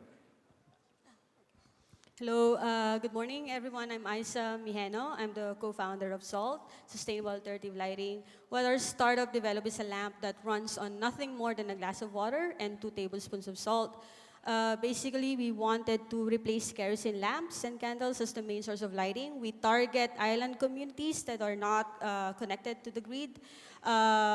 We wanted to give these people a more cost-effective, safe, and environmentally lighting options. Hi, I'm Elizabeth Lee. Our company is called eMotors. We are the only 100% Filipino-owned company that is registered with our country's motor vehicle development program. We're the first to actually do assembly and manufacturing of electric trikes. Our main goal is to meet needs, serve others, and to glorify God by what we do. Our main target really is Mang Juan, the tricycle drivers. It's very expensive to be poor. And so one of our goals is to be able to create livelihood for the likes of those who are more underprivileged and help them become entrepreneurs and earn more by using our electric trikes. At the same time, we also want to do climate change mitigation as much as possible. I used to be in the mainstream selling Nissan vehicles, and now I'm assembling electric trikes for climate change mitigation, job employment. We support local companies and also create livelihood for the poor. Let's maybe go back to Mark first. Sorry, I thought you said ladies first. Hello, good morning. So my name is Mark Ruiz, co-founder and president of Happy Noy. And basically we support women micro-entrepreneurs, particularly sari-sari stores. So to those outside of the Philippines, these are your typical hole-in-the-wall shops, run mostly from houses. And interestingly enough, started and run by women micro-entrepreneurs, often with just a small amount of capital, like $100. Now there are around 1 million of them around the country, and every single one just wants to earn more so that they could support their families. Now we work in particular with a segment of them that really want to grow. So my background is FMCG, so I used to work in a small company called Unilever Philippines, and so I was very acclimated to sari-sari stores. And basically, seeing so many of them all around, and yet very few making that transition into really growing.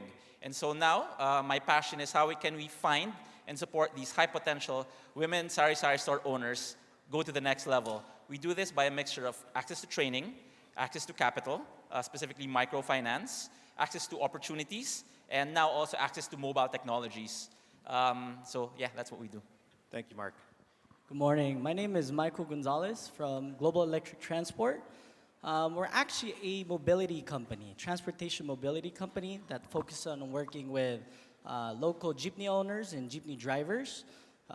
We are the manufacturer of the Comet, 100% zero-emission vehicle, and we partner up with local jeepney owners and drivers within the specific routes to improve transportation problem here in the Philippines. With that aspect, we actually do a drop-in substitute program with the current jeepney owners, so to be involved in terms of creating a proper transportation system here in the Philippines. Being an electronic vehicle, we actually have a command center that pretty much manage and run the local transportation system per route for the different jeepney owners at the same time. Thank you. Great, thank you. Hi, I think I'm in the wrong panel, but You're never in the wrong panel, Eric. I know. I'm Eric Manlunas. I'm an early stage venture capitalist.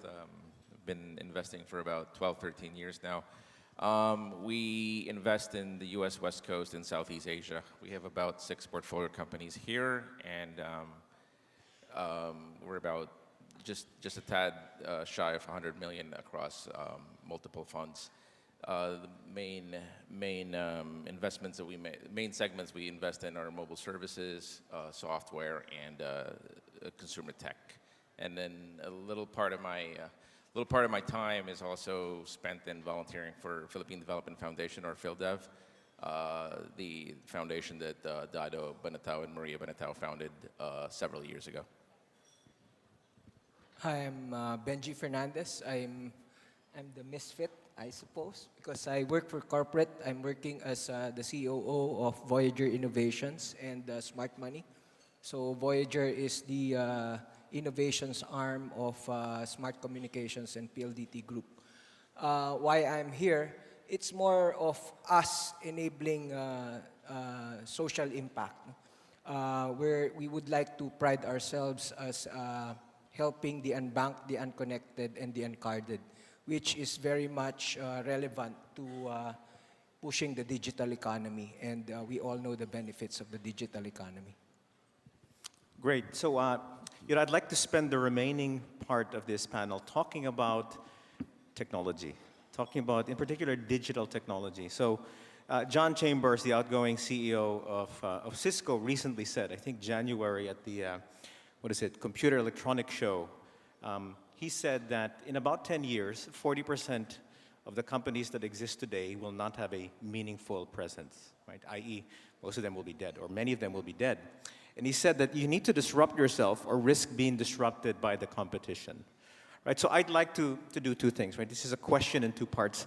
To the brick and mortar guys, what are the technological issues that you see that are important? What's on your wish list of things that you wish you had? And then maybe I ask the investors and Benji coming from a corporate background, if you were looking at them, what would you wish for them, or what would you encourage them to do to make what they do better, more efficient, more valuable? So first, let's throw the mic over to the five of you, if you don't mind. Who'd want to take this first?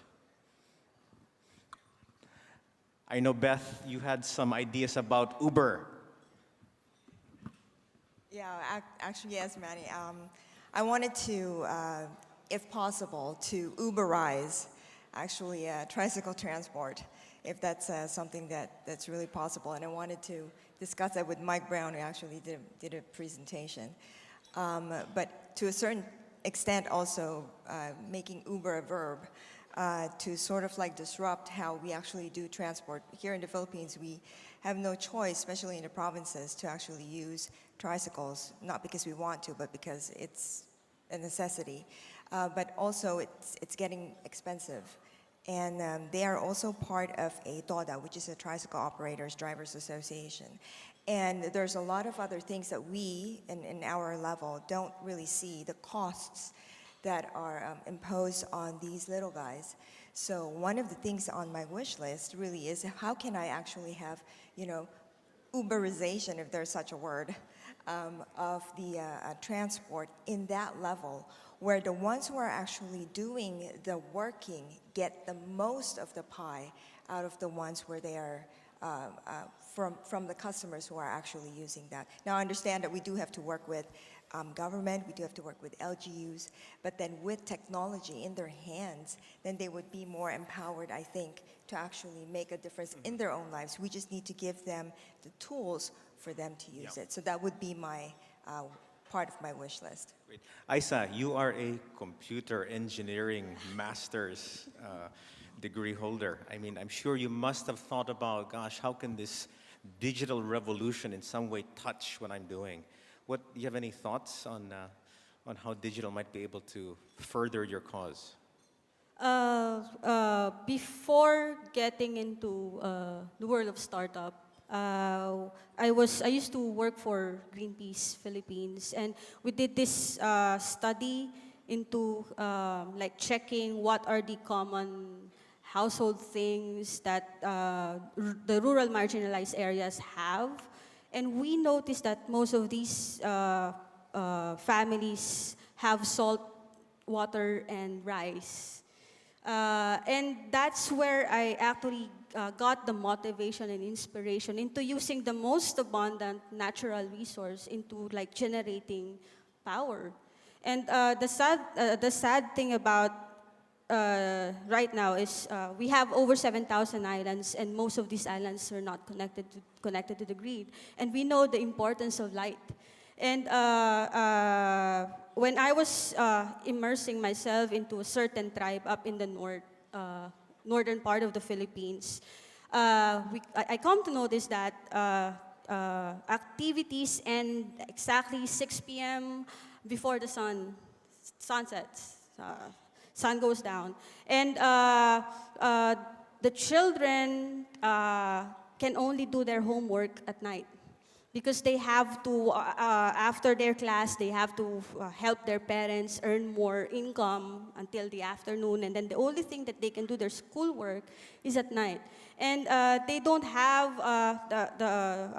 enough light to help them with their homework. So that's where the motivation and the inspiration came from, with using as basic as salt and water into producing light. So that's, and of course, without idea space will not be here, because I have no idea. Actually, I was quite inspired about Nicholas, the startup Chile, about the story of, if I get the name right, Kumal. That she don't have, she's not familiar with the term entrepreneur. And Idea Space actually inspired me into building this startup, because I come to realize that making a startup out of it, I'll be helping more people. So I hope that we'll be able to innovate more technology out of the same principle. And I have this grand vision of like, we'll be able to power up small islands in the next 5 to 10 years. Yeah. Fantastic. What a great vision. What a great vision. What about you guys, Mr. and Mrs. Ruiz? Yeah, great. So, so let me just share quickly our journey into this like mobile and digital world.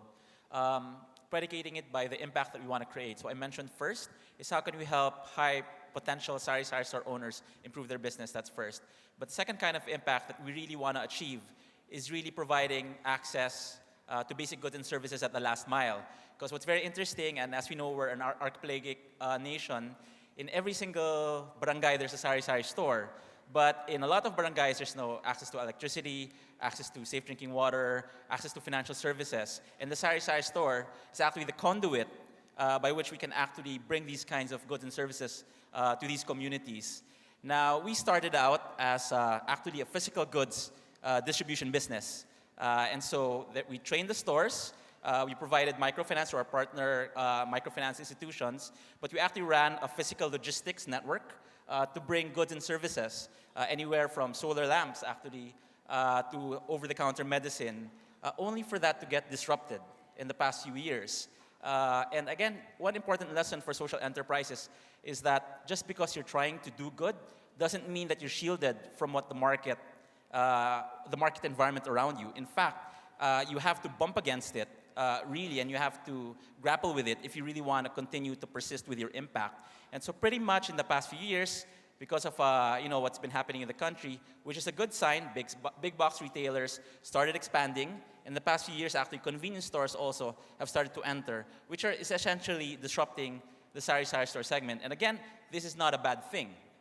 But what it did was it forced us to revisit our business model. And so if physical distribution is getting to become more and more a solved problem, then what is the next frontier? Going back again to our core principles of impact. And again, it's how can we help the mothers earn more? And how can we provide access to goods and services to the base of the pyramid? And this is when we started transitioning actually into digital and mobile. And actually, Smart Money is one of our partners, so I'm very pleased Benji is here, so he's not really an outlier. So they're supporting Happy Noy. So we've gone into mobile, and we're starting with mobile financial services, making money transfers more affordable. But as we see it in the next few years, we're using this as the building block, because this now is the most important tool for sari-sari stores in the 21st century. It's a smartphone. So we go from mobile financial services to mobile payments, eventually to mobile commerce and mobile trading. And this is the kind of thing that we have to get onto very, very fast. And we have quite a long wish list from our tech partners and our telco partners as well. And then we can get into that later. Reese, what are you seeing in your neck of the woods, and this, are there lessons from e-commerce that you can sort of incorporate into the way you do things? Yes, so as a social enterprise that's very artisanal, so it's based in communities, we're working with our hands, We need to be able to bridge technology to the communities and vice versa, and we also need to reach the market through technology. So we're doing e-commerce just recently, and we're realizing that it's really a different ballgame. So we definitely need support there. We have to know what it takes. We have to have logistics partners. And at the same time, we have to be very good at storytelling. I think having access to the internet and to the global market allows us to share our story to a bigger audience. And that is something that we're also learning. So as for wish lists, we would love to partner with people who are experts in online selling, digital storytelling, because that will help us bring our communities to the international scene. Michael, what about you? What are the technological issues you are looking at these days? Actually, technical plays such a big role for us as a company. Aside from being an electric vehicle, we're actually a cashless payment system as well. We don't accept any cash form of payment in our vehicle. We have a TITO system. It's called a tap-in, tap-out system. And it actually complements our media platform for the Comet. We have a TV display on board that we actually run our own kind of media channel, our own shows, advertising on board. The play with that is once those cards are actually registered to our rewards program, we can actually then communicate to our advertisers, to our sponsors, different kind of real-time analytics for them who's been being able to view or watch their advertising at the same time.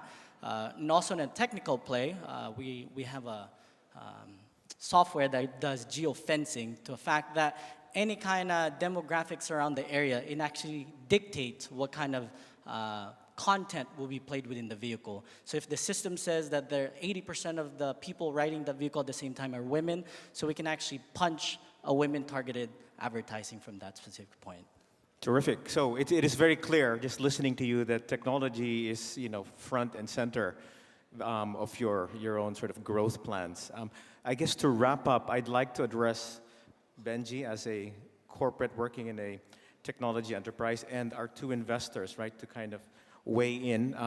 With Benji, what is the best way for a social entrepreneur to work with groups like yours, Voyager or Smart, which are large establishments with lots and lots of people, lots of resources? What can a little person do with people like you? I'd like to look at it at 4 tracks. One is putting access to whatever you're doing. So that's the most basic, that's the highway, I would say. So for that, we have free access through Safe Zone, and we have sachet mobile access through Power App. Second layer would be our payments ecosystem. So our payments ecosystem, as Mark would have stated, we're empowering the sari-sari stores and even domestic remittance, international remittance, and soon online payments and micro payments acceptance, including transport possibly. So that's our payment ecosystem. And then that would also include empowering the Filipino uncarded population. 80% of online transactions are still cash. And then the third track would be our hosted storefront. So we put people, or we put merchants to have their own store. The extreme of which we found out after a 6-month trial was that not all small, medium enterprises are tech savvy. So what we've done is we have introduced a concierge service. So we take the photos, we upload, we even link them to the logistics provider. So it's an end-to-end for the small, medium enterprise. And I think we'll have the trade launch end of month. Okay. And then, so that's the unbanked, the uncarded, and the unconnected. Lastly, at Voyager, as the innovation arm, and was mentioned by the first speaker, where typically in corporate, you innovate from something of your strength or where you have assets. And as we all know, we're part of the MVP group, which is quite diverse. Hospital, toll roads, mining, electricity, water. So we're trying to innovate from that circle. And one unifying theme that we're putting together is the smart city. In a developed economy, you would look at smart city in a different way to the emerging market, right? So Here, we're still looking for something to work with startups or established businesses that would help us put together an M-Health story, an M-Education story, and something related to food production and power generation, clean power generation. So those areas. Great, thank you. I think to wrap up, we'll let the guys who write the checks have kind of the final word here. So as the guys that write the checks, as people who are used to thinking broadly, strategically, what do you think is the right mindset for a young social enterprise? And as it's going through that graph that we saw yesterday with the victories and the troughs and the all of the the heartache in between, what's the right way for them to think about technology and its place in their future? Well, technology is an enabler, right? It's a productivity tool. It unlocks so much potential if you can automate a lot of the mundane things you're doing. So the micro entrepreneurs or the one-man business person, typically a person that sells his time, her time, or some service, about a third of that time is wasted with administrative stuff. So if you can automate that thing with software, from invoicing to inventory management, what have you, there's 33% of your time that's being unlocked that you can apply to really the core vision of the venture. And for the social entrepreneurs, I've always viewed the world as the only sustainable model that has worked since the beginning of time is capitalism. So my advice would be it's great to service all these different underserved markets, but you have to have a sustainability element to it, and that has to be the core mission of the business. As logic would suggest, it's hard to help people unless you have the resources. So it's going to sound very anti-social entrepreneurship, but I would advocate to really enrich yourself as soon and as quickly as you can, and whatever you do with that wealth, I hope you're not consuming it, and I hope you're just giving it back to your constituencies. So yeah, technology and basically capitalism are the only two that I know of that have really sustained the world. Thanks, Eric. And Lee, you have the last word. Sure, I think I could add on to that. We as investors see technology as leverage, right? It really is leverage, both for the entrepreneur and for the investor. So if I have a wish list for these entrepreneurs here, in the case of Reese, it might be increasing access to markets. In the case of Mark, it might be using a technology like Bitcoin where you're bringing down the cost of lending. In the case of salt, it might be increasing the efficiency of the salt conversion to energy. In the case of the vehicles, it might be giving last mile distribution, for example, right? So in all those cases, you're using technology as a powerful leverage, which also amplifies our investment in them. And I think the final note is, Eric and I were talking earlier today, and this is one of the ways that we can work together even on the investor side. We bring in the social expertise. We might tie up with someone like Eric to do that, to bring the technology expertise. So that's leverage as well. Great. So just to wrap up, I guess I'll make the statement that Thomas Friedman, who we quoted at the beginning of the session, I think had the wrong definition of social entrepreneur, where he was saying that it was people who taught people how to fish, not gave fish. But given your complete embrace of technology, with e-commerce and big data and e-payments, I think a more apt definition is from Bill Drayton, the founder of Ashoka, who said the following. He said, social entrepreneurs are not content just to give a fish or teach how to fish. They will not rest until they have revolutionized the fishing industry. And so with that, ladies and gentlemen, please give a big round of applause to our panelists. Thank you. Thanks so much to our dear panelists. Please continue to stay on stage. We'd like to ask you a couple of questions if you don't mind. So again, we're opening up the floor to questions, but before that, if you'd like to, you can also upload your questions on Twitter and Instagram. You know the drill. Let's show again on stage the hashtags which we can use for our entrepreneurs here on stage. Now, we'll keep this pretty short, but let's start off with some questions about impact investing and social entrepreneurship. Interesting things like with Reese and with Happy Noy over here, and also for Salt, that, you know, to come up with these things, these are disruptive but very elegant, simple ideas that can change the world. The question here, and even to Manny and the others who are involved in social entrepreneurship, is how do you come across these ideas? Is there a way for us to systematically find these ideas? Because, you know, these are great, especially here in the Philippines. Many of us are trying to solve, you know, if you look around the different startup exhibits, they're great, they're nice exhibits, but then there are more impactful things which can really help poverty alleviation, which can really help solve bigger problems. Like with the sari stores and with the artisan. Are there ways that we can help our local startups develop this sort of mindset to systematically find problems which they can solve? And I'm sure, Anli, you've seen some of these things as well. Maybe you can share some of these ideas so that these best practices can also be used by a lot of the startups here in the Philippines. I guess for us it will be intentional empathy. Wherever you go, whatever you do, just always think about other people, what they're going through. It may let you into a better idea about how to do things or how to expand your impact or even just how to find your next business idea is when you look for problems that need solving for others and for yourself. With R2R, it started out as an irritation, so I guess we were really angsty people when you were starting and you wanted to solve things. But angst and passion coupled with logic and an entrepreneurial mindset, I think it made this social enterprise possible. I think it's a combination, really, of background experience, but at the same time being really literally in front of the problem, and at the same time being in front of the markets you want to serve, or in our case, the nannies you want to partner with. No?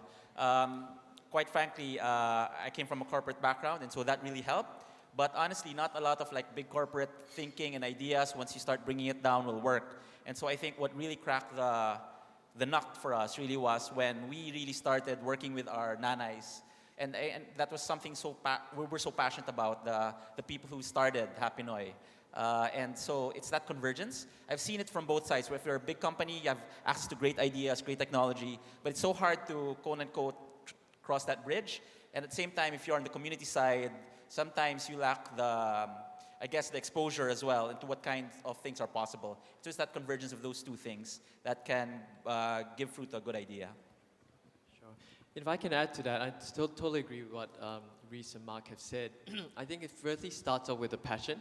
You have to care. And in your generation, I was looking around the average age group of the audience. It's very, very hard to grow up in this age and not care about something, because you've got a social media generation where issues on environment or social get flushed out. And you compound on top of that a society like Philippines, where essentially your religious beliefs, your education system is based on society values. So if you intersect these two, it's kind of hard and irresponsible as an entrepreneur not to think about your business model in the context of society and environment. That's one.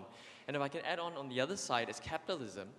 A lot of the big private equity funds and capitalism was essentially there to spurn economies. They were for good social purposes anyway.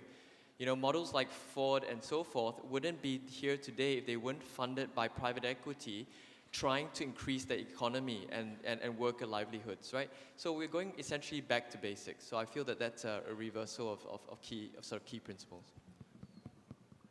As for me, it's actually a collective experience and mindful living. But coming from the academic sector, if you really want to find like good and great ideas, you go to academia, you go to universities.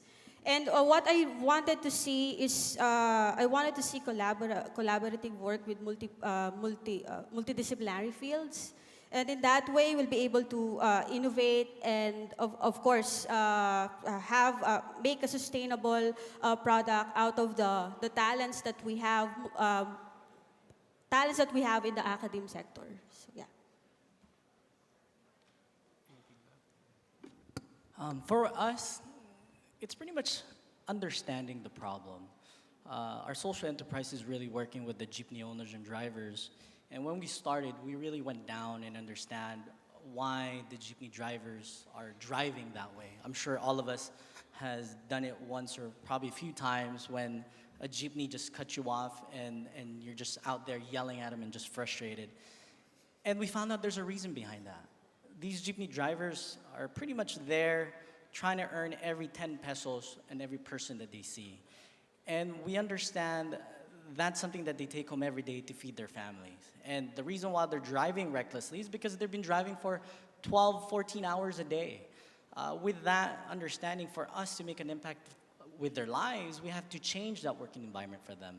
So we created a system that we hire the jeepney drivers to actually work regular hours, give them benefits.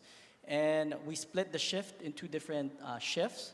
And if the route is actually run properly, they do profit sharing in the end. So they end up working together, running a route a lot efficiently, and pretty much start thinking of each other as a team rather than a competition per passenger. So really going down there and understanding what problem you're trying to solve. Yeah, if I may add, no? I think it starts with building or working on your strength. You cannot help out if you don't have anything. So start on your strength, put the passion. And I'll work on 2 examples here. No? On one hand, the corporate, which again, you leverage your strength, the telco, the innovation, etc. And then have the passion because it's not a straightforward business model. You'll have to sell it through. Okay? You have to be innovative in selling it through. On a personal basis, I'm a teacher. So it's a social impact that does not pay high, but you make an impact because you know you're helping out.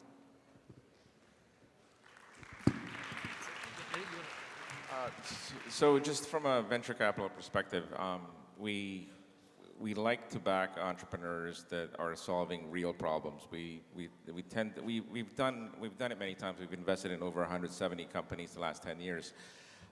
We try to back entrepreneurs that are solving what we really call recurring problems, not sort of pretend problems. So in our practice, there's 2 sides to the equation. There's the U.S. side and there's the Southeast Asian side.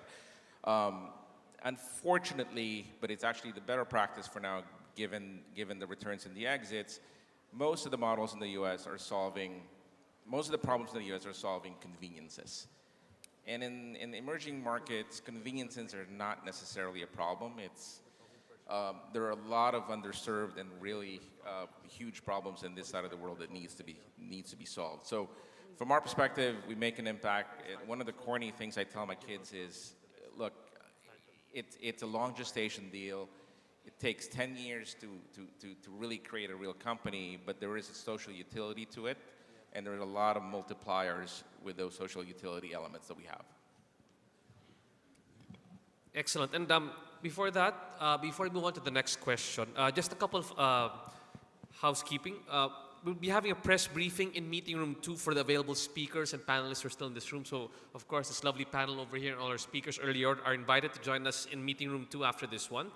Unfortunately, there will be no coffee break as we proceed towards a late lunch to give way to our 3rd plenary session and the startup for the ecosystem support. So the talks have been quite productive so far, so we have to cut down on your coffee breaks and on your lunchtime, but I hope everybody's still engrossed in the discussion. And with that, our speaker from the floor. Hi, good morning. I'd like to ask, how do you draw the line between helping the poor and taking advantage of cheap labor? Especially from an impact investor point of view where, of course, you would want some dividends back or an exit strategy right away versus, say, giving a big bonus check to the poor people in Payatas. We can tackle the problem together, I guess. So it's a really, really good question, something that the industry as a whole really struggles with.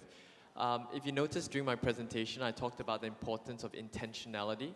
So it's not just a good intention, but the intentionality needs to be built into the DNA of the team and into the business model. So when we do due diligence, we spend a lot of time trying to assess whether we believe the management team is genuinely interested in executing that intentionality. We look at the business model to see whether the business model is correlated to that change. So some of the things that you mentioned, if, for example, if I look at the fact that once, you know, how much take-home income the workers have, for example, if that's always sort of a basic minimum is there, and it's always trying to increase it, I know that the intentionality is executed through the business model. Versus another model, for example, as they're sort of making sure that they get the base, but they're expanding to a higher productive area, then it's a different intention. So it's never a simple answer, but that's how we look at it. And then the last thing I mentioned is all impact investors measure the social metrics, right? So when we make the investment, we agree with, say, even an organization like, say, R2R, what are the social metrics as well as the financial one, and we align that way as well. Just really quickly, because I know we have to wrap up. Yeah, thank you for the question. And actually, I think cheap labor is not fair labor. So, and as a social enterprise, that's really something that we frowned upon from the very beginning. The reason why we were here was because of the middlemen getting bulk of the share. And so from the very start, in fact, we were in the danger of giving so much more and being too generous sometimes. So we had to also create metrics to measure ourselves and say, okay, we have this conversation with the artisans, we look at the national standards, and we see what is fair, and then we could increase from there. Because of course, as social entrepreneurs who started out with a heart, it's very hard to pull back. So if anything, that was harder, then let's say, okay, cheap labor. Maybe just very quickly, so it's a very good question. And basically, I think it goes back to what An was saying about intentionality and as how it manifests itself in the business model. So, but that being said, we don't think about dole-outs. We think about how also our partners, whether it be the artisans or the sari-sari store owners, also have to earn their way, meaning like they also have to give in the effort. So it's kind of like a partnership rather than saying, oh, here's more money. So that being said, our core principle is, one, how can we help them increase their earnings? So again, that's the main intentionality. And you'll see the intentionality of the business model is that when they earn more, that's when we earn as well. And so it's not so much that their earnings are static and then we try to get a piece of that. It's the intentionality that we only earn if they earn more as well. Thank you. Thank you so much. Hi. The next question, please. Yeah, sure. My question is for the investors. So how do you actually measure the trade-off between social or environmental impact and financial returns?